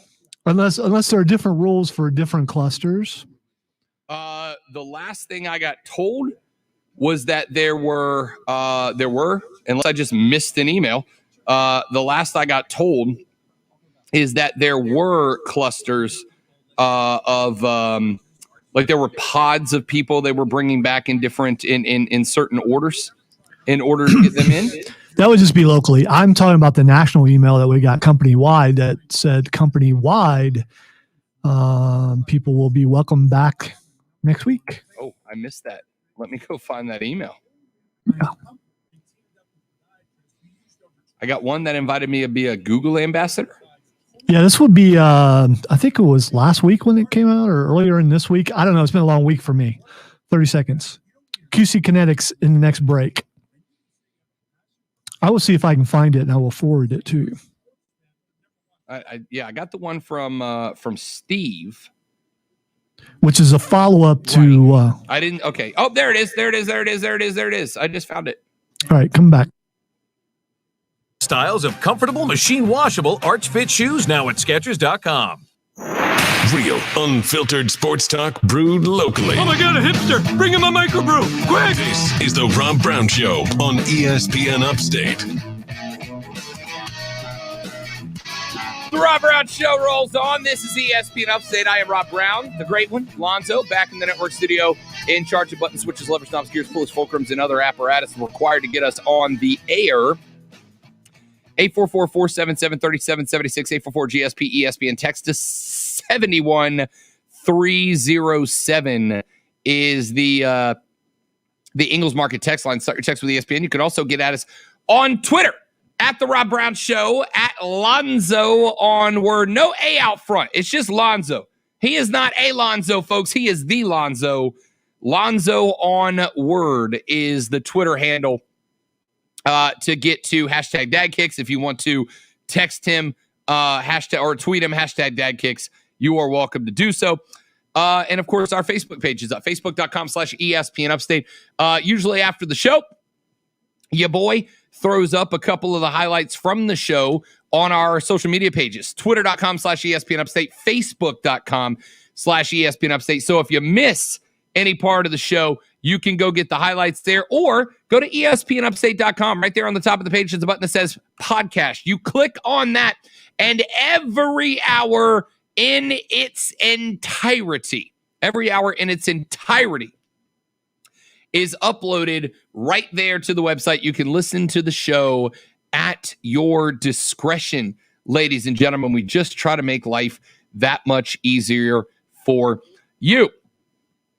A couple of other things I wanted to talk about. The Southeastern Conference has passed another rule regarding intra-conference transfers to start in this season. The words that Lonzo has made a creed regarding the transfer rule, free agency, is almost effectively here. The NCAA announced back in April that it will now allow undergraduate student athletes across all sports to transfer one time without having to sit out a year in residence, as been previously the rule for Revenue Sports. Despite that, individual conferences were still bound to their existing rules that prevented players from playing immediately in the event they transfer between member institutions. Well, the SEC on Thursday became the latest conference to strike down its rule, as the conference announced that the SEC presidents and chancellors have amended the league's policy and now will allow undergraduates to play immediately, even if they transfer within the conference. SEC Commish Greg Sankey said, quote, "This is an important measure to further support student athletes throughout the Southeastern Conference while maintaining the expectation that coaches and others avoid improper recruiting. This change will ensure that student athletes who enroll at an SEC member institution will enjoy flexibility afforded to other student athletes across the nation." But the rule does come with one caveat. In order for an athlete to be eligible immediately at their school of choice, they must declare their intent to transfer by February 1st for all sports, for fall sports, May 1st for winter sports, and July 1st for spring sports. The athlete does not need to choose his or her destination, but must at least be in the transfer portal by those dates. Sankey said, quote, "The SEC has established a deadline for declaring an intention to transfer in fall sports as February 1st in order to create time windows that are more consistent across fall, winter, and spring sports. The new policy paves the way for players, as there have been a few, including Georgia tight end Eric Gilbert, formerly of LSU, to suit up for their teams this fall. Alabama linebacker Henry To'oTo'o had announced his transfer to the Crimson Tide from Tennessee last month. News of Gilbert's commitment to the Bulldogs came down on Tuesday. The SEC's new policy is the latest in what has become a wave of similar policy changes throughout college athletics. The ACC, Pac-12, and Big 12 have already amended their intra-conference transfer rules, as have most Group of Five and lower-level conferences. The NCAA created similar deadlines when it amended its rule in April.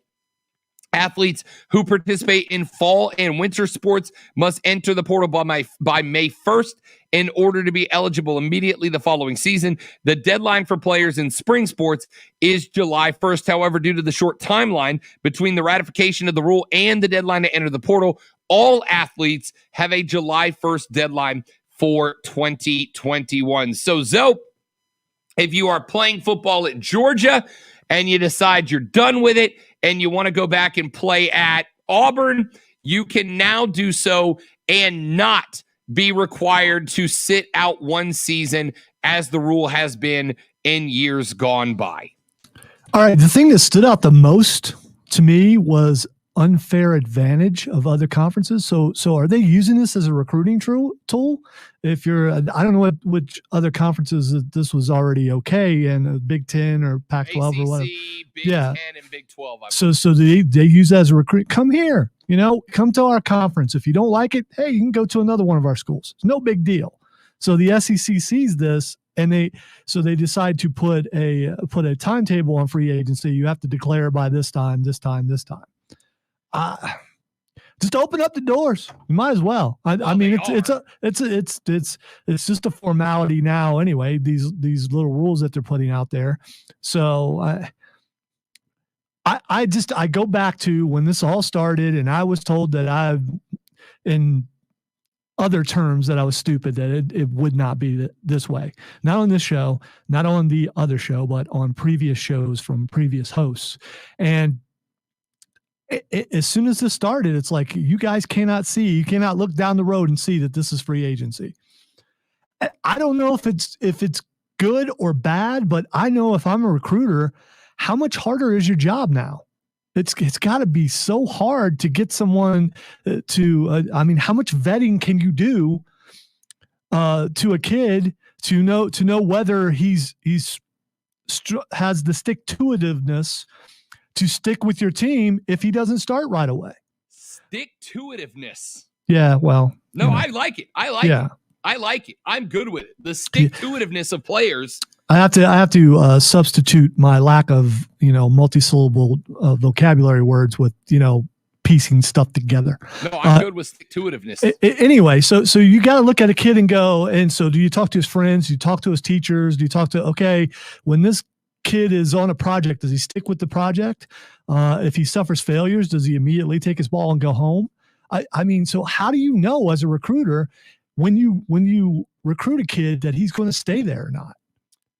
I mean, before you had some, pretty much you got them on campus, and they signed their letter and they get their scholarship. They're going to be there because they don't want to have to wait a year to play somewhere else. And now that's no longer there. What do you do as a recruiter?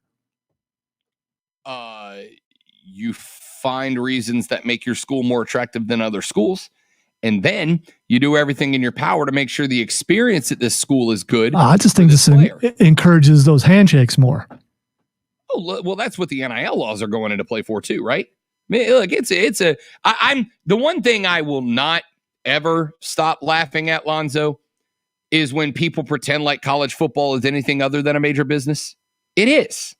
You have to like it, but it is. And the players are the commodities. The players are the assets. Without a doubt. But now I think I'm going to be more fans of teams who don't put the names on the back of the jerseys, because what's the point?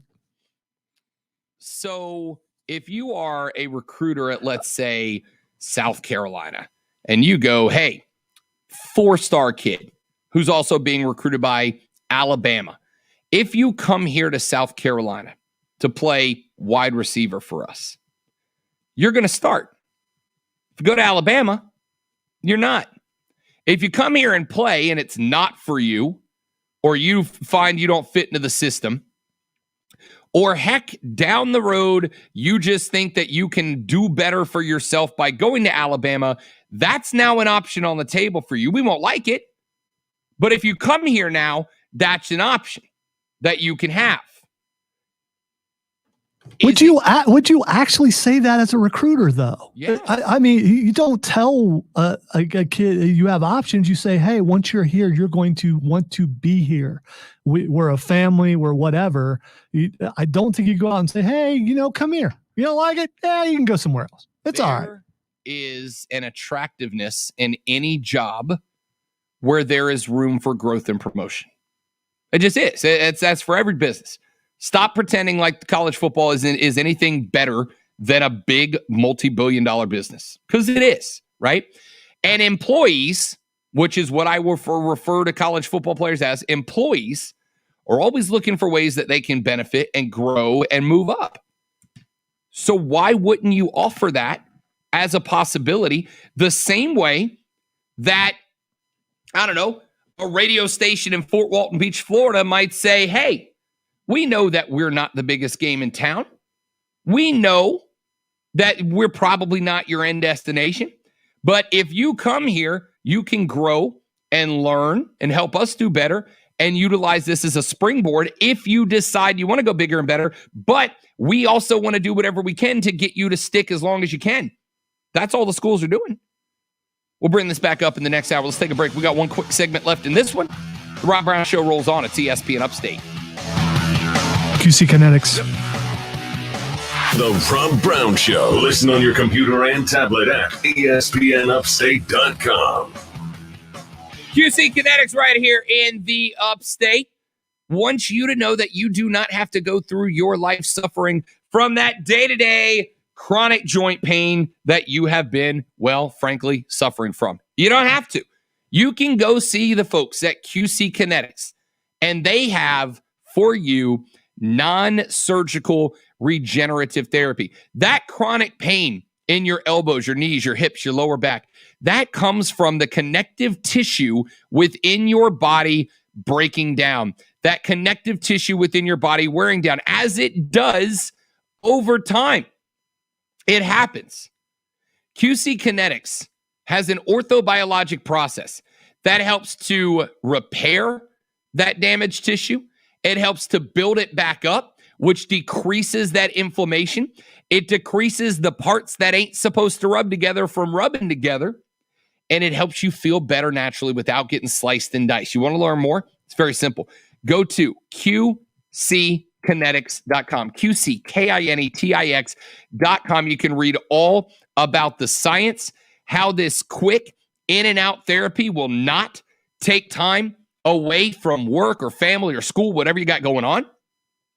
And if you call them right now at 864-448-3772, 864-448-3772, and they mention the Rob Brown Show, you can get a free consultation right now with them to talk about how they can help you feel better, faster, naturally. Go to QCkinetics.com or call them at 864-448-3772. It's our friends at QC Kinetics right here in the Upstate.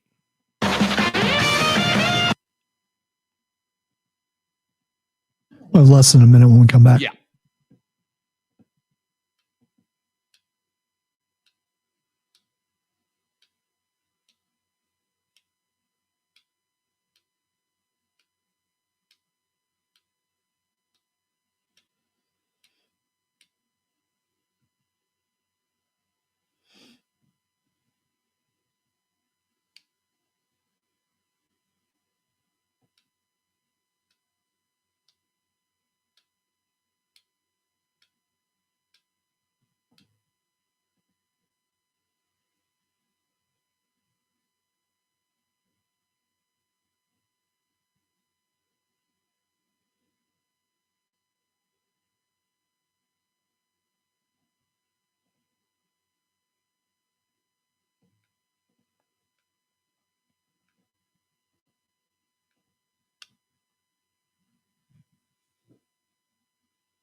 Yes, I did see that. Panda, that was bad. I had in middle school, my 7th grade, 8th grade year, I had a buddy named Chris Chilcott, who was a pitcher, and he had a similar situation where he took one right off the cheekbone, knocked him right here. It shattered his orbital bone, which is the bone that goes around your eye. They thought he might lose an eye. Knocked out like 3 teeth, broke his jaw in multiple places. And he was like, now he wasn't like convulsing, but he passed, like he was out cold, had to call an ambulance and everything. Lost the memory. He did not remember the day, like at all. Didn't remember the game. He didn't remember any of it, which I guess in this case is kind of a bit of a blessing. But yeah, I saw that. That was that's scary, man. I'll tell you, I would have no issue. I would have no issue if college baseball and high school baseball decided to mandate that pitchers wear face cages like the softball girls do. You know, it's not a big one. It's just it's basically a little Mortal Kombat kind of style mask that goes around under your eyes, up and around to the hat, and it basically protects your face from taking a fastball being blasted right back at it. I'd have no problem if they decided to go that direction in the future.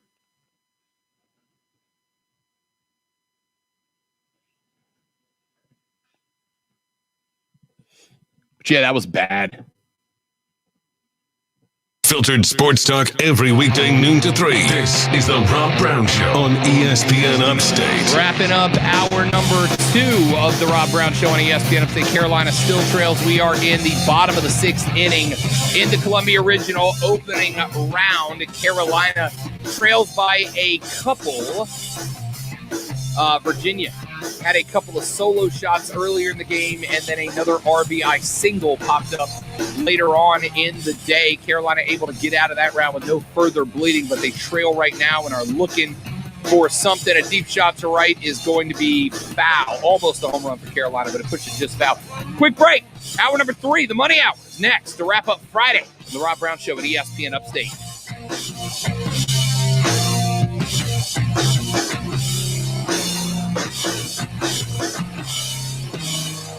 ESPN Upstate, WY.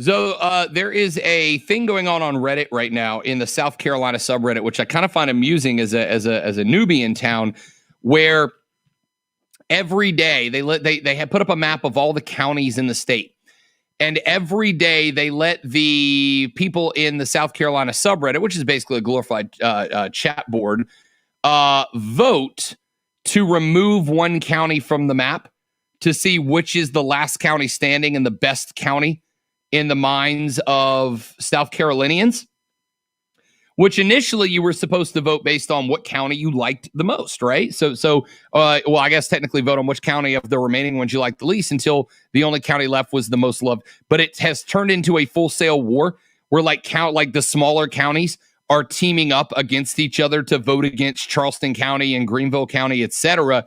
And this is, I don't know if I can get it to show up. There it goes. This is what the map looks like so far through the voting. They're doing the nukes on the counties to show you the order in which they came off the board. Greenville County still stands. So does Spartanburg County. Charleston County is still alive, as well as are most of the coastal counties for South Carolina. So, Zoe, in your opinion, which county will be the last one standing in the state? Will it be Greenville? Will it be Charleston County? I was just waiting to see when Lawrence got blown up, which is right in between Greenville and Spartanburg. Yeah, it's got like the little wedge up in between. Lawrence County was the 4th county off the map. Good. It was day 4 that Lawrence County was gone. Yeah, the popular thought is that Spartanburg is going to be voted off any day now, but the Spartanburg folks have teamed up with the folks in Fairfield and York County to vote against Greenville to try to get Greenville off the map before Spartanburg. As long as Charleston doesn't win, it doesn't matter. They're haughty down there. They're haughty. They're probably intellectuals, if I had to guess. Elitist, even. More than likely. Just watching the bombs go off is a little disturbing. Well, they did it in that theme because apparently back in like the 50s or 60s. Warning. Man, check this out. You're on official Rob Brown lockdown. Represents being real. Yeah. Real, unfiltered sports talk manufactured locally for the Carolinas. Lockdown. This is the Rob Brown Show. Yeah. Only on ESPN. ESPN Upstate. The Rob Brown Show back on the radio. This is ESPN Upstate. Rob Lonzo and you on the broadcast today. 844-GSP ESPN. 844-477-3776. Text us at 71307 on the Eagles Market text line. Start your text with ESPN so we can read them on the air. Tweet us at The Rob Brown Show, at Lonzo on Word, or tweet everybody at ESPN Upstate and join us on Facebook at facebook.com/ESPN Upstate. The live stream runs every day on ESPN Upstate's Facebook page. You can join in, watch Zoe and I do the show behind the scenes, participate with us off the air in meaningless and meaningful conversation from break to break. Basically, you become an even bigger part of the show by joining us on the live stream at facebook.com/ESPN Upstate. Hey, I want to say whale vomit again, just so I can write that into all 3 hours. I mean, we don't have to talk about it. I just wanted to, You just want now, to be able to label it on the podcast. I just want to be able to put whale vomit on all 3 hours. I mean, Who's not going to go scrubbing through our available podcast at ESPNUpstate.com and see that whale vomit was mentioned as a subject in all 3 hours and not go, obviously, I have to listen to this particular sports talk radio show. It'd be silly if you skipped over that conversation, to be honest with you. Some would call it clickbait, but I call it destination. Yeah, that's appointment radio right there, boys. Coming up at 2:45, a 10-minute conversation about ambergris, aka whale vomit. You're just not gonna do better than that, right? I mean, we could spend more time talking about the SEC's new transfer policy that allows student athletes who transfer in any sport intra-conference to be eligible to play immediately instead of having to sit out for a year, as has been the norm up until literally yesterday. Or we could talk about whale vomit. It's your pick, America. So what this is kind of a preview of what is to come in this hour in just a couple of weeks. Are we turning it into the biology show? No, because it's a nerdy topic. It's what we were talking about. Yeah, and when all we have is MLB baseball, obviously we're going to need to fill in the gaps. And right. What's better than whale vomit? I gave you the segue and everything, and just. Well, again, breaking news, Lonzo. I'm an idiot. No, because whale vomit is probably not considered pop culture, and there's another reason why I did that, because now I've also had the opportunity to say whale vomit 2 or 3 more times. The story was a bunch of people in, where was it, Zoe? The Middle Yemen. East? Yemen, yes. A bunch of people in Yemen found a big pile of ambergris, whale vomit. Well, it was actually still in the stomach of a sperm whale that had died and had washed up on the shore, I believe. Wait. So a sperm whale dies. It washes up on the coast of Yemen. Did these guys take their chainsaws out because they were going looking for it? I didn't read the story. This was brought up on our sister station, 106.3 WRD, and it was a very short segment, so we were talking about it. So I didn't read the actual story, but to know how they were obtained it, other than the fact that it was still in the whale stomach. So I mean, if you've ever seen a whale being curious about this story than I was 2 hours ago. Yeah, I mean, I don't know how they saw the whale and went, what I bet's in that stomach. Maybe they did. Thought they just found it laying. No, because it's from my understanding, and the fact that I apparently read way too much as a child. It's relatively solid, right? It's not like a rock. But it's a relatively solid. I forget how many pounds it was, but it was quite a bit. But yeah, like millions of dollars. Yeah, I didn't think about how they went about getting it, and it would require some tools, and it also would require the foresight to know, hey, I bet that's in this whale stomach, because I wouldn't have thought of that. I mean, I've heard about blubber and things like that. I saw but a dead whale, I'd be like, that's morbid and kind of cool. I've never seen a dead whale. And plus, it's a sperm whale. Yeah. Chainsaw. Yeah, exactly. We better be rich. It's a sperm whale, which are I think are the biggest of all. So, I mean, it's probably a pretty big, probably took up most of the beach or whatever beach it was. But yeah, I mean, and also, I mean, these guys were fairly poor from my understanding. They're no longer poor because they sold it. Oh, they're very rich. So this makes me think, were they searching for that? It didn't just fall in their lap. Maybe they were looking for it. Out of all the get rich schemes that are out there, this is the one where you're like, you know what? We'll just go find us a whale. By the whale, by the whale. For the next time this comes up in bar trivia, Alonzo, the largest animal to ever exist on the surface of the planet through billions of years is the blue whale. The blue whale is the largest. It is the largest animal to ever exist. As the king of trivia, I'm going to take your word for this. Oh, yeah, take my word. That's just fact. I know my whales. So I know my whales. Dan Wilson on Twitter just tweeted, Coach K announcing his retirement, followed by a Lakers season-ending loss. Just a brutal 48 hours for Cowboys fans. That's very well done. That's very well done. That's a good tweet, ladies and gentlemen. All right. Oh, by the way, before I forget, remind you that the $1,000 cash dash on ESPN Upstate starts back up on Wednesday. Your chance to win a grand every hour on the hour from the cash dash on ESPN Upstate. At the top of every hour, starting next Wednesday, we will give you a keyword that you will text in to a number we will provide you with. And we are going to give away a grand every hour on the hour on the $1,000 cash dash on ESPN Upstate starting next Wednesday. So make sure that you don't turn the station off next week starting Wednesday. So, well, I mean, don't ever turn it off because we're awesome. But also now we're awesome and are going to give away thousands of dollars. So, you know, you might want to be a part of that. I'm just saying.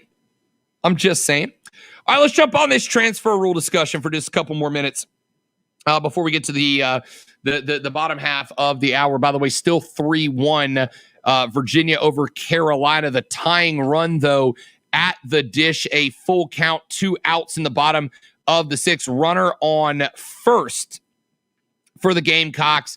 Virginia still trying to hang on to this 2-run lead. The pitch is going to be a breaking ball that is sent deep out to left, and it's going to be a couple feet short. It'll bounce over the top of the fence for a ground rule double. So that is that's a big advance for Carolina.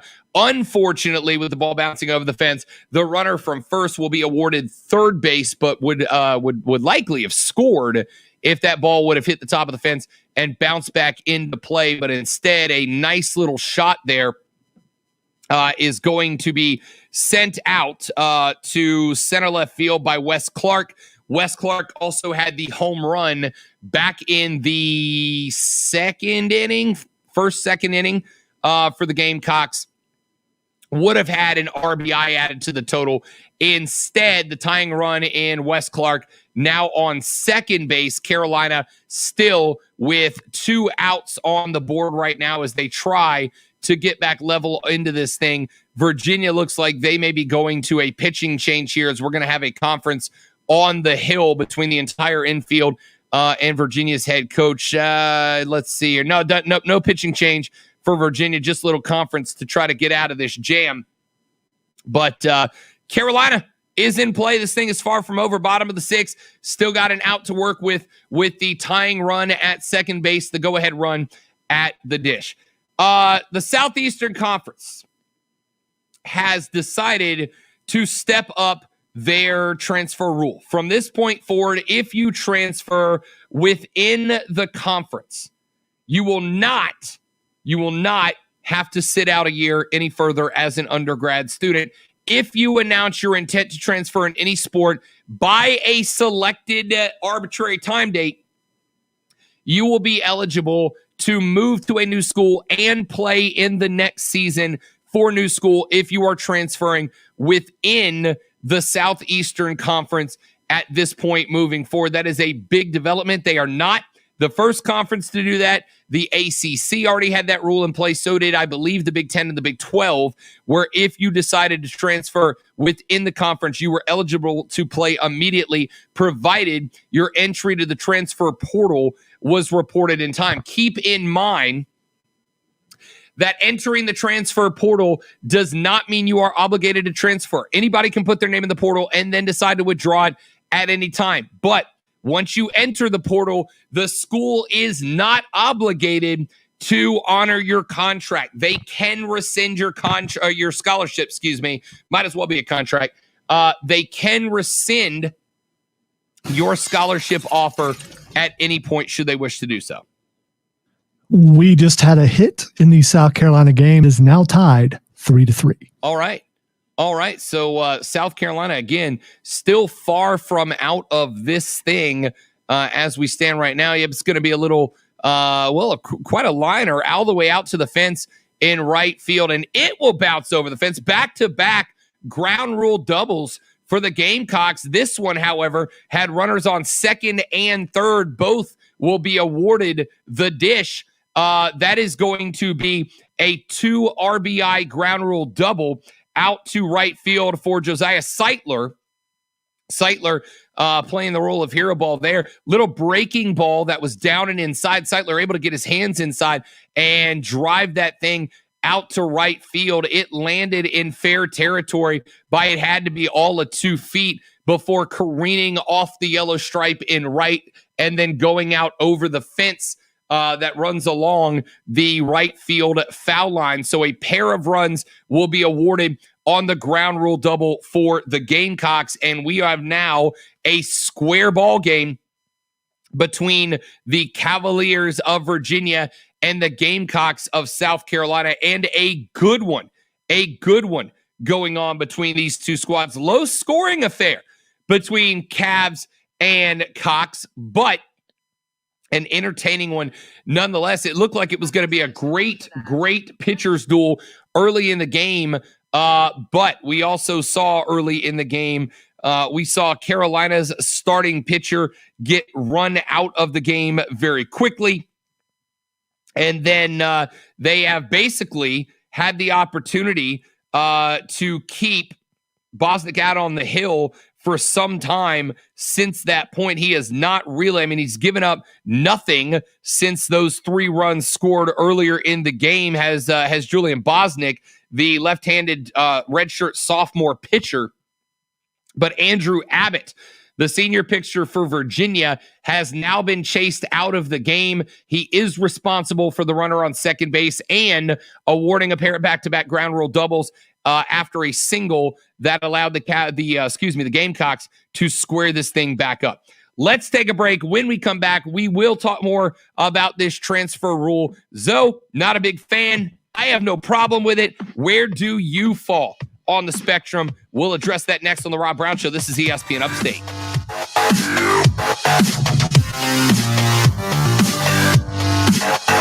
The Rob Brown Show.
The flag. I got an email yesterday about the flag. In fact, and just to prove that that is true, I'm even going to find it and pull it up and show it to you. This is from Carter at Flag Nation. Here's your email right there. It says, "Hey, Rob, thanks for your custom flag order. We're getting it created now, and you're going to love it. We wanted to thank you for your patience as we're experiencing some delays. We're working diligently on getting through these delays to get your custom flag to you as soon as possible. They also offered me 15% off my next flag, so I'll probably make an ESPN Upstate flag next. But this email is from Carter at Flag Nation telling me my flag is being created now. It is, way after they told me, but I'm not going to go full Karen on them quite yet, Lonzo. It'll get here when it gets here. You can all just suffer through grandma's pictures until it does." So what's going to happen is it's going to get here and you're going to be back in studio. 100%. And when it does, I want you to know, and Mark and Diesel can prepare as well, it's going on the wall. Oh, who cares? Who cares what they say? Yeah. You can put it anywhere you want to in the studio. We got plenty of room. Oh, I'll make room. And I'm putting Ken Griffey Jr. right next to it. Well, you want to put it where your camera is going to be. So, and we may sabotage it in a way if someone tries to take it down that they might, get something on their fingers. So we can do that. And Steven, my friend Carter, who I've never met the guy. Flag Nation is based at 1570 Mountaintop Road in Bridgewater, New Jersey. There you go. There's the Flag Nation ads. There's the email. There's the logo for Flag Nation. I'm just saying, I didn't lie to the people. You're going to get us flagged. This is what you're going to get. Again, they're going to take the video down. Showing a corporate logo. There's nothing wrong with that. We're not using them for profit. If anything, I bought something from them. It was a joke because of flag and then flag. And you see what I did there to get us flagged. I'm just off my game today, buddy. I'm just off my game today. Or maybe I'm just not nearly as clever as I think. No, I'm just dumb. Technically, Zoe, you are correct, though. After we get it, every video of ours will be flagged. You are not incorrect. Which is awesome. It's going to look great.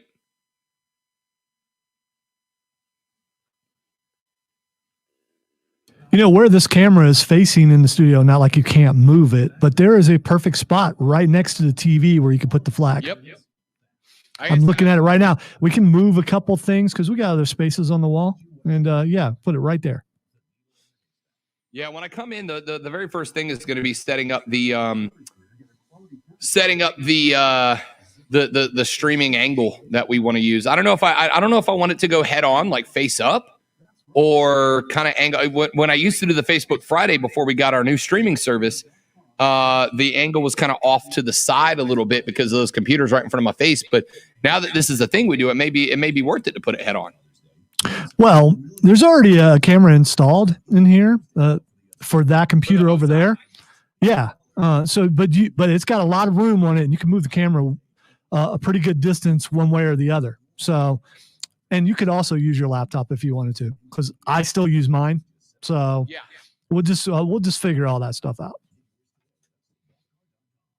Then it'd be a matter of running sound out of the board into my laptop. Well, which shouldn't be too tough. I hope. No, it's not. Because remember, that's what I do every Saturday. Yeah. When you have a system and you're used to it, you just like to stick with it. So, 1 minute.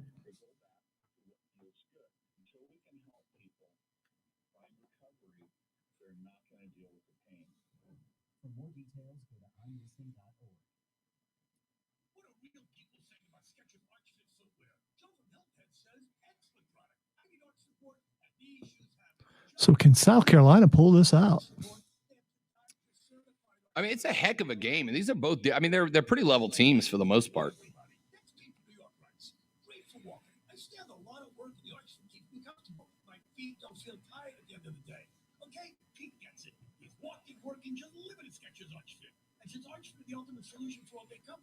It's like mustaches are in at South Carolina. Mustaches are in for anybody who can grow a mustache. That dude's rocking the pencil stash. If I didn't have this little bald spot in the middle, I'd rock a mustache. But I can't get away with it. I get that like Joe Dirt wannabe look. Yeah, my kids make fun of pictures of me with just a mustache, so I'm not going back to that. Where is sold? More than the scores, the ups and downs, the ins and outs. Real, unfiltered sports talk. It's the Rob Brown Show on ESPN Upstate. The Rob Brown Show rolls on. This is ESPN Upstate. Rob Alonzo, the transfer rule in Southeastern Conference change up. You transfer within schools in the conference, and you are now not obligated to sit out for a season. You can play immediately. Hey, Rob. Hey, Zoe. South Carolina just went ahead. Look at that. Sure did. Little shout out to left field. The left fielder had a difficult time handling the ball, and so so a runner will score from second base. Now they are up 4-3. The go-ahead run has crossed the dish, and South Carolina, in the midst of a little hot streak right now, has runners on the corners. The runner on first was able to get around all the way to third, courtesy of the left fielder bobbling the baseball. So one run has scored. Another has advanced to third base now with runners on the corners, and the Gamecocks have the Cavaliers down. If they pull out this victory, again, they play tomorrow at 7 p.m. in the winner's bracket game. It is a double elimination format in the regionals. If they lose today and allow Virginia to come back from this deficit, then they will play tomorrow at noon in the loser's bracket game of the double elimination format. A loss tomorrow in the noon game will be sending one of these teams in this regional home. South Carolina, again, the 2 seed in this bracket. So whether they play Jacksonville or Old Dominion tomorrow, it does not matter what side of the bracket they are in, winner's bracket or loser's bracket.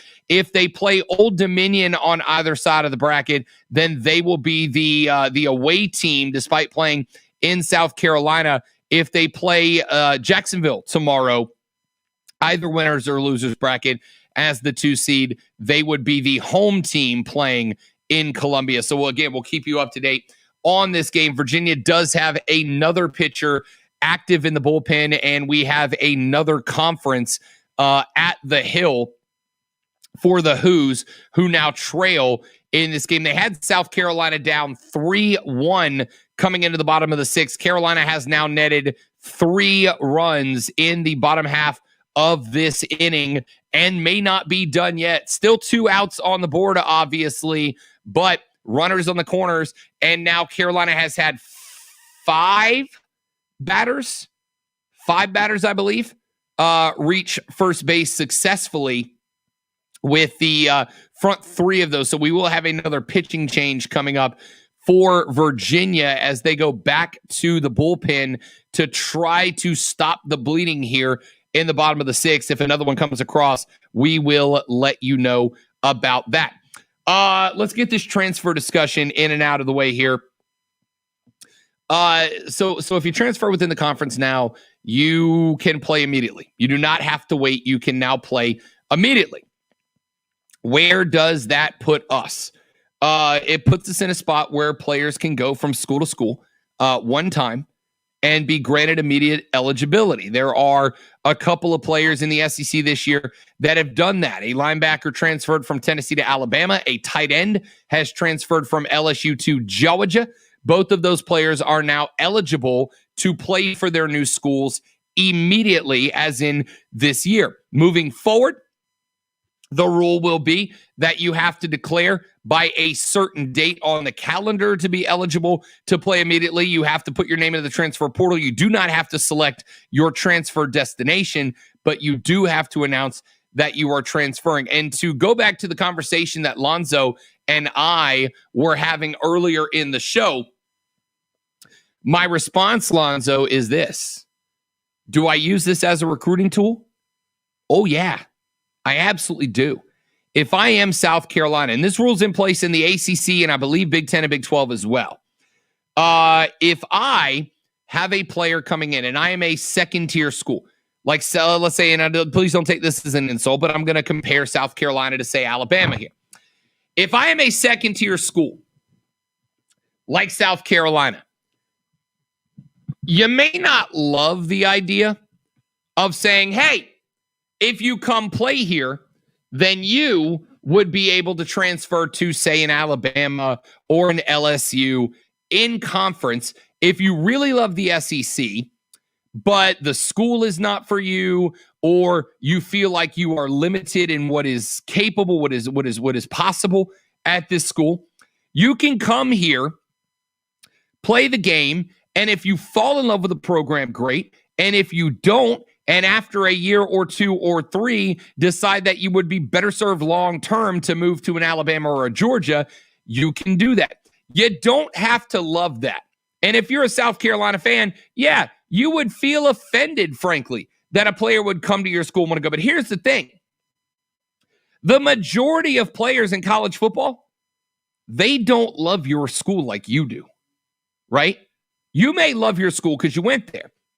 The vast majority, I would say, of college football players, they didn't grow up fans of the school that they ultimately ended up playing college football for. They didn't. They grew up loving whatever they loved, and your school just looked like the best opportunity for them, right?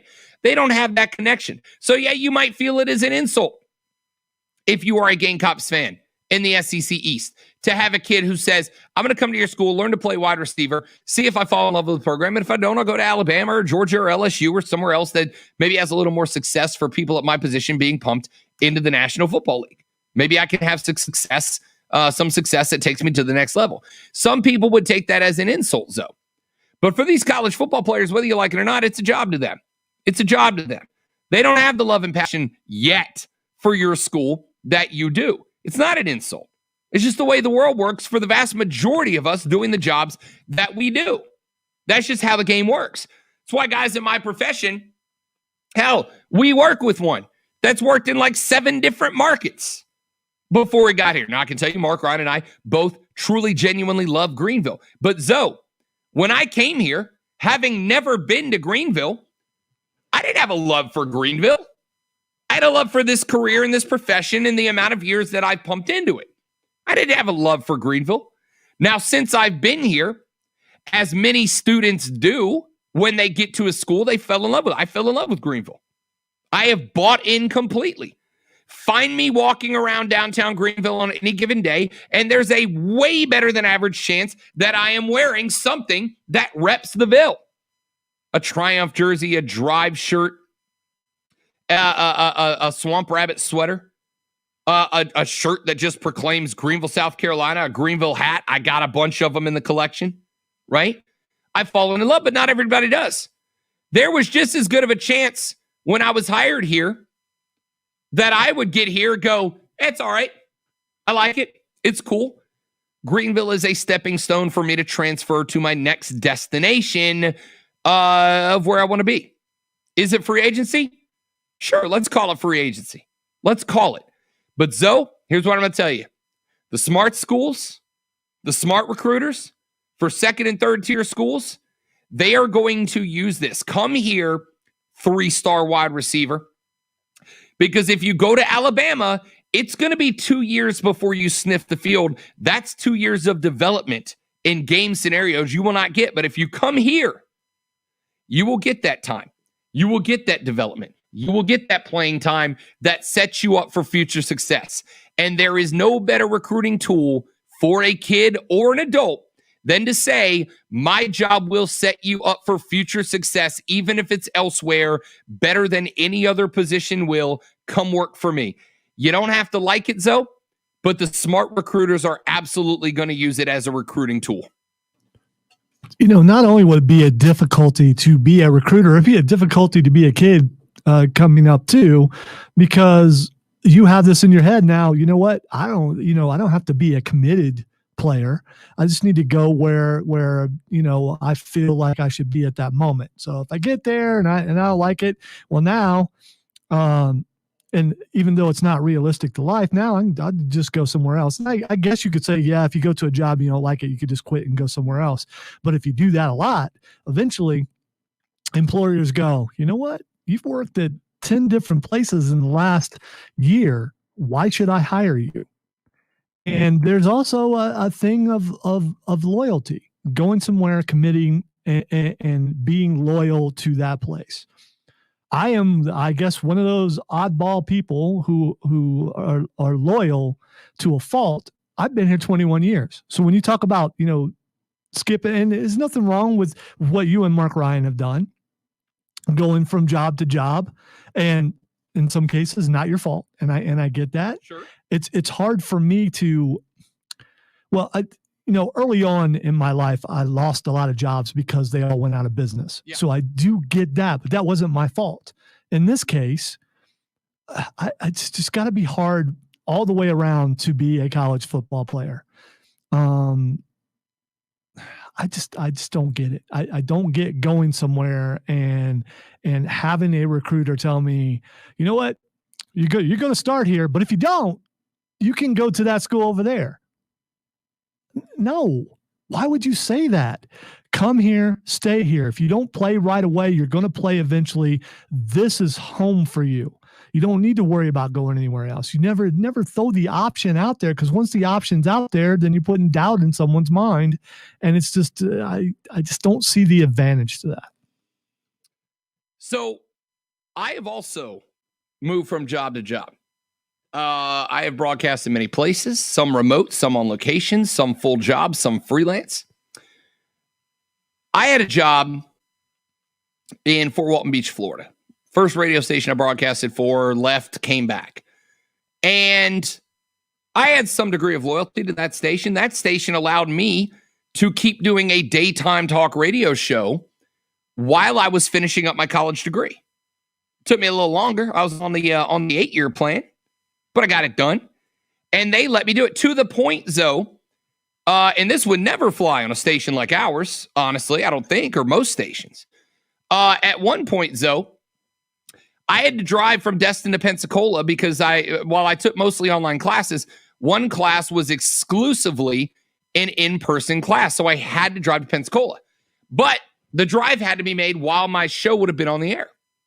And at one point, they let me host the show over a cell phone from Pensacola, where the class ended the moment my show went, or class started the moment my show of the air. They let me do that. I had loyalty to that station. And I worked there for many years, dug them out of a lot of holes because I had loyalty.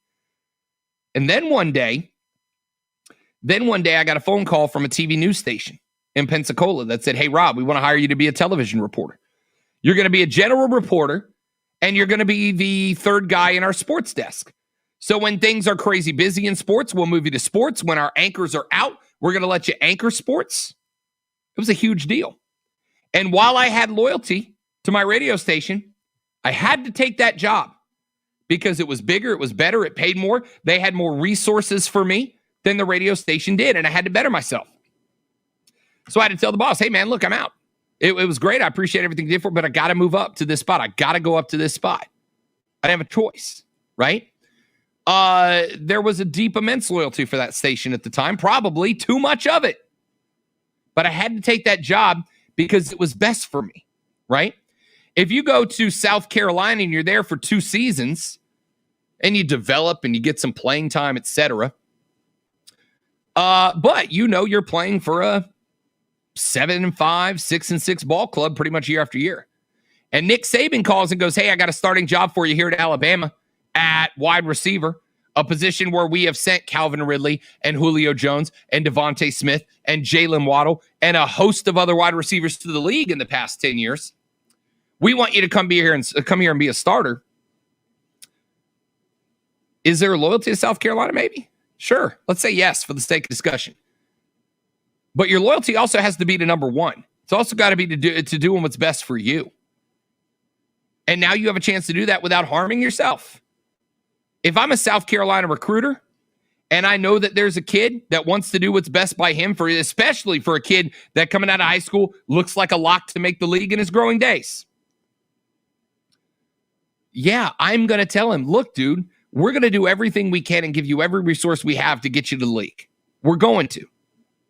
But if somebody comes along that you think will give you a better position than we can give you in making it to the league, then we'll understand. We won't like it, but we'll understand. And you can learn here, use our resources to grow before you take a next step up. And I hope that if a program is smart, if a program knows what they're doing, then they can bring in those young kids, hopefully convince a percentage of them that it will be worth sticking around into their past developmental, peak of their career years. And the ones that do leave, take advantage, make your football team better with those kids 1 or 2 years before they move out, and grow. I would rather take a 5-star kid that you know is going to be a stud for 2 seasons and let him grow and move on, than take a bunch of 2-star kids, but they're really really dedicated to the program. That 2-star kid, he's a stick wither. He's a guy with a great case of stick witheritis. He's got great stick witheritude, but he's not good. He's not very good. And don't tell me that's a bad way to do it, because colleges already do that. Plenty of kids have lifelong devotion to your school, but they never get a sniff at making the team because they aren't good at football. You know what's tough? When you make something up, a phrase, and someone tries really hard and they butcher it every single time. It's stick-to-itiveness. Stick-to-itiveness. That's what it was. You were trying really hard. I couldn't remember it, so I just went with every variation of it. And I feel like I did okay. Quick break. Until I pointed it out. Well, yeah. I mean, you didn't have to call me out like that, but yeah, you did. I get it. Stick-to-itivitis is the condition these kids have. Give me that 4-star who might move on. Give me that 4-star who might move on for 2 years of greatness before you give me a 2-star that has a ton of dedication, but, isn't good at the footballs. Quick break. Back after this on the Rob Brown Show. It's ESPN Upstate.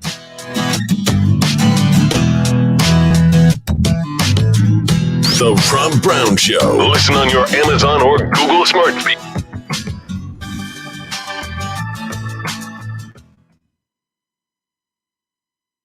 Killing me. I should be like an hour away from, vacation, other than Saturday night. But instead, I'm sitting here talking to me. No. I'm still here till after 7:00. So you got to take it away all the way to the end of the day. I've had to do that all week. All right. So it made me appreciate next week more. You got a question from Keegan.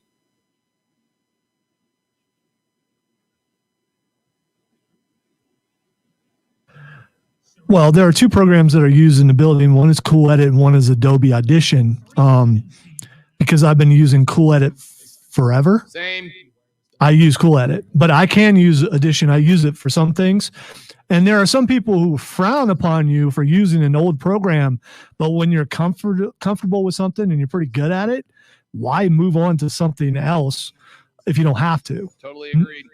Now, if something happened, they replaced they just took Cool Edit out of every room in the building, it would be a struggle. But, I would get just as good with Audition, but I don't have to.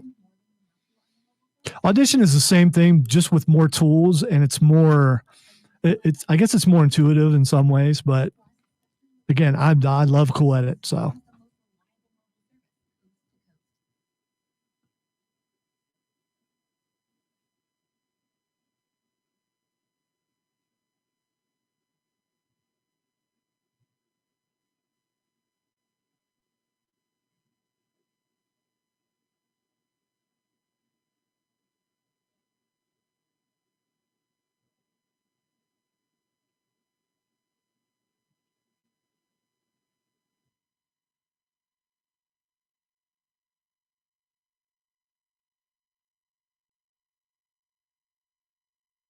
I keep seeing all these things from Keith Lee about something's going on and he can't talk about it. Love it. And all these releases and he still has a job. So what the heck is going on with him? Any idea? None at all. He's also changed his name to Optimistic Lee on Twitter. So the last time I saw a picture of him, he looked like he had jacked up a little bit. Like he put some muscle on. I wonder if he'd be an all right dude to put in bronze spot. as long as he doesn't get stuck with that spot Yeah. of never getting over like he should. Yeah. I mean, he was getting a pretty hefty push there for a little while before whatever happened.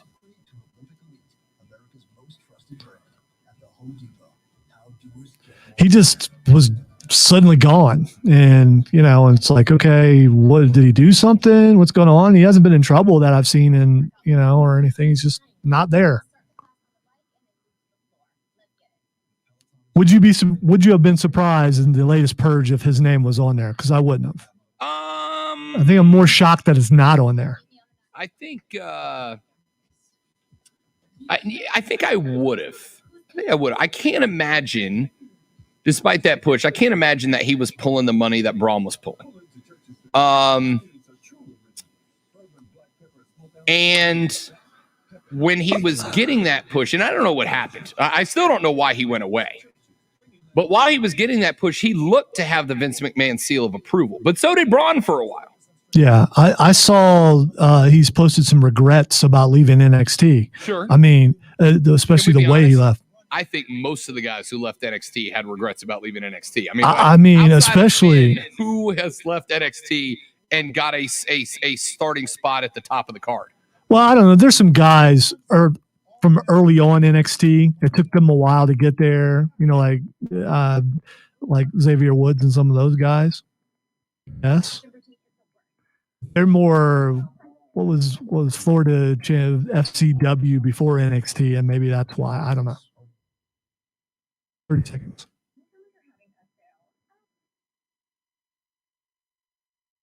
You have a Prisma in the last break.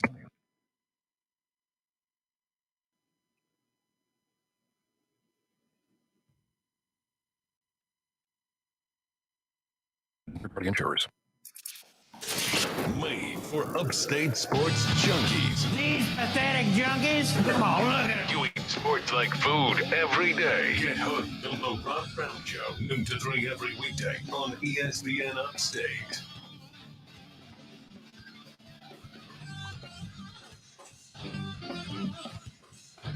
Rob Brown Show back on your radio. It's the ESPN Upstate. Quick little segment here. I want to remind you one last time that starting on Wednesday of next week, the $1,000 Cash Dash on ESPN Upstate is back. Every hour from 9 to 5 on weekdays, we are going to give you the chance to win a grand on the $1,000 Cash Dash from ESPN Upstate. Listen at the top of every hour for the keyword. You will text that keyword in, and somebody is going to take home a K every hour from 9 to 5 every weekday. Looking forward to that. A couple of texts that have come in over the last couple of breaks at ESPN. If whale vomit is so good, then whale poop is worth more because it's been processed. You guys, the text line is a scary place sometimes. It's a scary place sometimes. At ESPN, Albert Ellis and Diego Rodriguez should have gotten red cards. Diego didn't even get called for a foul, but he clearly used the figure 4 on Gio Reyna. Yeah, I was not thrilled with the officiating last night, to tell you the truth. Was not thrilled with the officiating last night at ESPN. I love seeing the AEW commercials during the NBA playoffs last night. I think it did well to catch the attention of the casual fan. Yeah, I think it did too. I'm here for it. I think AEW has done a good job. They've done a good job of putting themselves in positions where folks who may or may not get into it, but probably don't know AEW, are getting exposed, and the commercials they run make it seem like a little more of a grown-up wrestling show. And I'm here for it. All right. Twitter Trending Topics is next. Zoe is out. Enjoy your vacation next week, buddy. I hope you don't get sunburnt or anything. And do me a favor, do something besides yard work, pal. Oh, I will. The ocean is calling. That's all I'm saying. Let's go. Love to hear it. Zoe, enjoy your vacation, buddy. We'll see you in, over a week. What are we going to do, ladies and gentlemen? A whole week without the Zoe. When we come back, Diesel pops into the chair, and we run Twitter Trending Topics to call it a week on the Rob Brown Show and ESPN Upstate. Prisma. The Rob Brown Show. Listen on your computer and tablet at ESPNUpstate.com.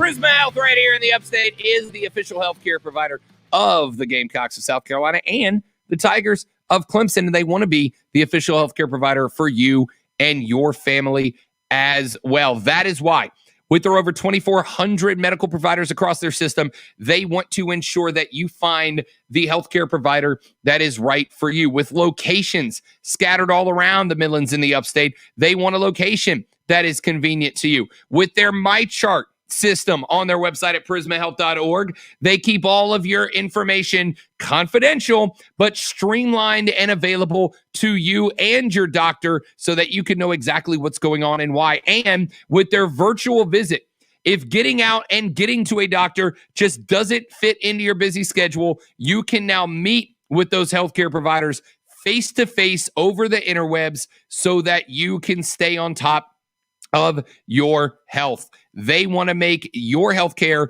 their top priority. They have done it for me. I have been going to Prisma since I got here to the Upstate for when I needed healthcare help. They will do the same thing for you. Check them out. Go to prismahealth.org to learn more about why they're the official healthcare providers for your family, as well as the Gamecocks and the Tigers. It's prismahealth.org. Our friends Prisma Health right here in the Upstate.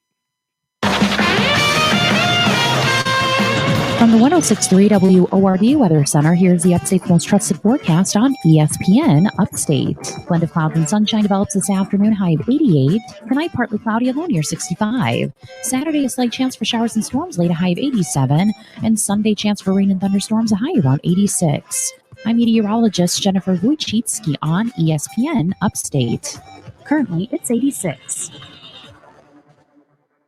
Radio.com is now Odyssey. Download the Odyssey app and listen to ESPN Upstate and all the sports, news, music, and podcasts. You make sure you and your people do everything possible to see that it is perfect. All in one place. It's the Odyssey app for ESPN Upstate. Odyssey is your new home for all the audio that matters to you. Download the Odyssey app today. Get all the sports you love. Big day for the game of baseball. Get more back to normal. And listen to ESPN Upstate. Are you tired of being sidelined by nagging pain? Hi, I'm Emmitt Smith, Hall of Famer and Dance with the Stars champ. Happy to tell you about QC Kinetics and their biologic therapies for treating pain without drugs or surgery. Are you suffering from chronic pain in your hips, knees, shoulder, or lower back?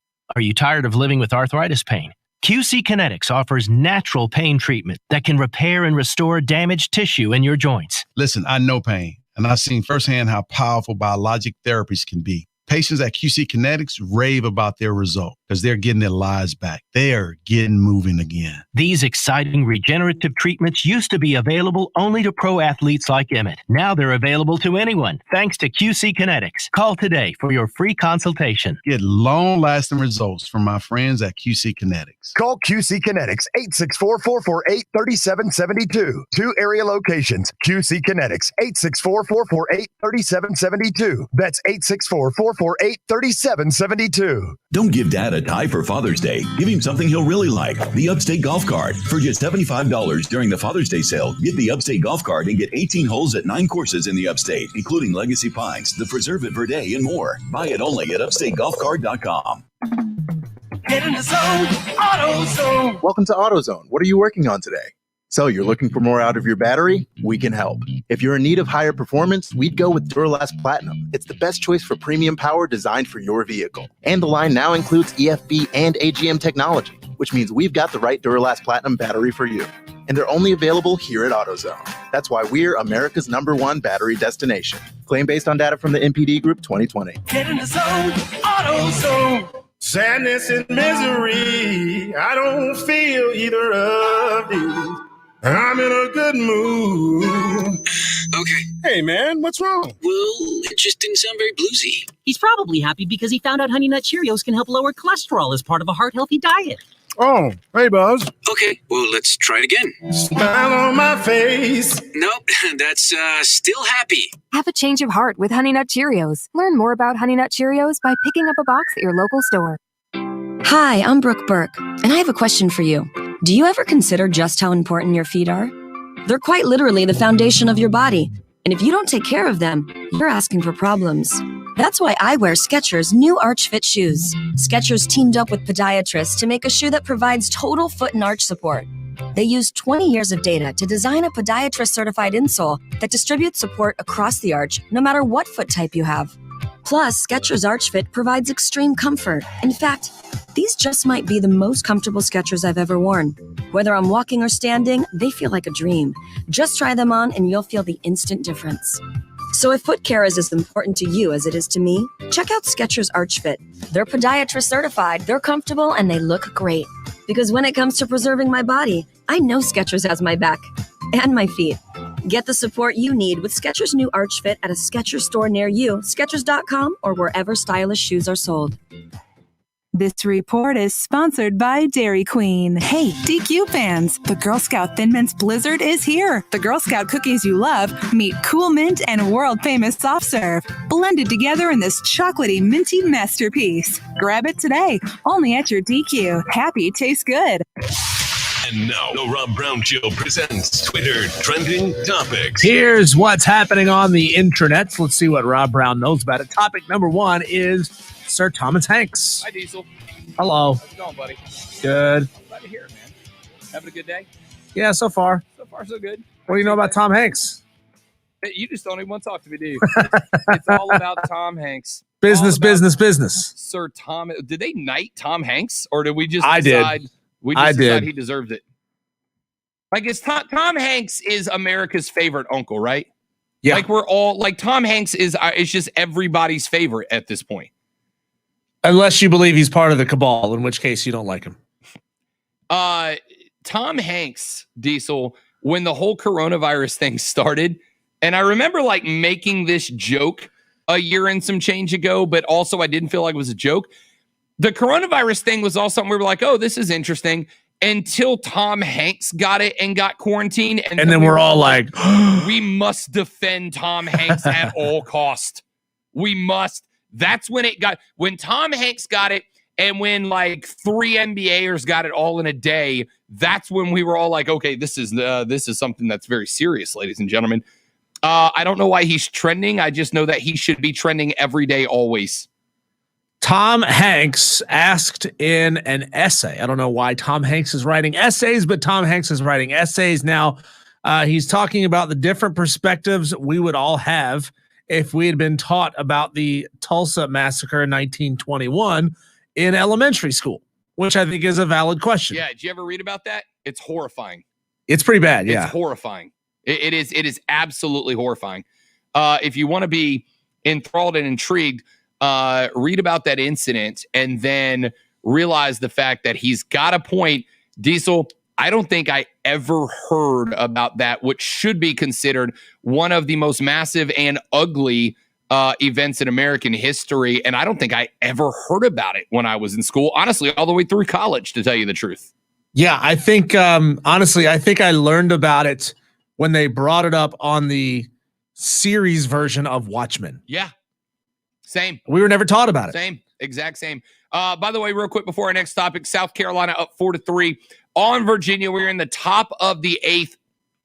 Gamecocks on the hill right now. There are 2 outs and no runners on at this moment in time. Daniel Lloyd, the right-handed junior from Somerville High School, is on the hill for the Gamecocks. He is the 4th pitcher, I believe, so far for the Gamecocks today. If they win today, they play at 7 o'clock tomorrow night, the winner's bracket game. If they lose, they will play at noon tomorrow in an elimination game against the loser of tonight's 7 o'clock tip between Old Dominion and Jacksonville. So that's where we are with this ball game. I'm sure that Diesel and Mark Ryan will have updates for you on offsides coming up after the Rob Brown Show today. Yeah, you mean in the regional, do they have no business hosting? They have no right to host?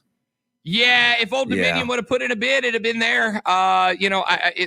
Can you carry a grudge against South Carolina for hosting this when Old Dominion kind of did it to themselves? I don't know the procedure of how it was chosen or how it was moved there, but Old Dominion was a higher seed, so they should have had it. Anyway, moving on. Mars Dirt is trending. Mars Dirt is trending. Now, as a Spurs fan, I'm struggling today. As a space fan, I am fascinated by the premise of travel to Mars. I hope that we make it to Mars right now. The last I heard, and I'm assuming this is why it is trending, is that there is efforts right now with NASA's Jet Propulsion Laboratory, which is the part of the organization that is traditionally in charge of getting us, to other planets. There is a plan to send up a mission to bring soil back from Mars so that we can actually study it in person, which, Diesel, is freaking fascinating. Yeah, that's amazing. Well, they're saying that Mars soil could be, absolutely would be, the most expensive substance on Earth. Sure. Because a mission would cost $9 billion to bring back less than a kilogram of Mars dirt. Now, I know that being that we're in America, in the South, no one has a clue what a kilogram is. Hashtag move to the metric system. I am in favor of a move to the metric system. Why do we have a system based on 12s and 16s? That doesn't make any sense. At this point, and I'm going to be funny for the sake of being sarcastic, but also not true. The number one reason we still have the imperial system, Diesel, because America. Old people. America. Yeah, we ain't fixing to do what nobody else is doing because America. It would be so much better and easier to switch to metric, but hey, what do I know? I'm just a dumb guy with a microphone. Next up, Coachella is trending. Is it Coachella, music guy? Is it Coachella or is it Coachella? Coachella. Coachella. Okay. I call it Coachella. I don't know. That's what I've always I'm never going to go. I've been to a show at that venue. It's breathtaking. It's beautiful. But I'm never actually going to go to Coachella. It's not my kind of music. Yeah, same. It's trending because apparently the tickets have gone on pre-sale today for Coachella, and that's all I know. I have no idea who's on it because I don't care. Yeah. I just don't care. Correct. Reggie Bush is trending. Reggae Bush. Did you ever see the old ESPN commercial? You remember the old ESPN commercials? There was one where Reggie Bush decorated a bush with a reggae hat and he called it Reggae Bush. Reggie Bush is trending because I'm assuming because he has been put up as a nominee for the College Football Hall of Fame. And Diesel, I don't think I could name 5 more running backs that were more electric to watch than Reggie Bush in my Just lifetime. Because his parents got a house or a job didn't make him a better running back. No, he was already a great running back, and that's why they got the house. That is correct. That is correct. That's it for the week, boys and girls. Have a great weekend. Don't drink and drive. I'll punch you in the face. We're back Monday. We'll break this whole regional down. Thanks to Diesel. Thanks to Zoe. Have a great weekend. Later. WYRD Greenville. WORD.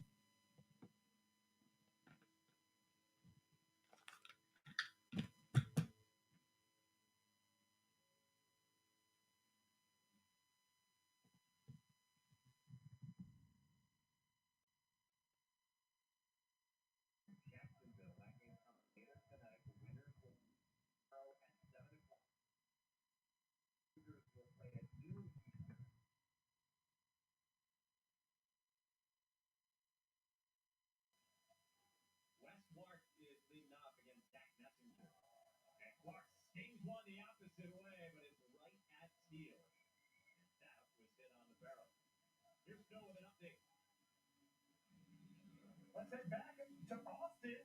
As I was talking to you guys before, Mitchell Daly's out here just unloading the bases. Bottom 2, nearly a fantastic catch by the Southern center fielder.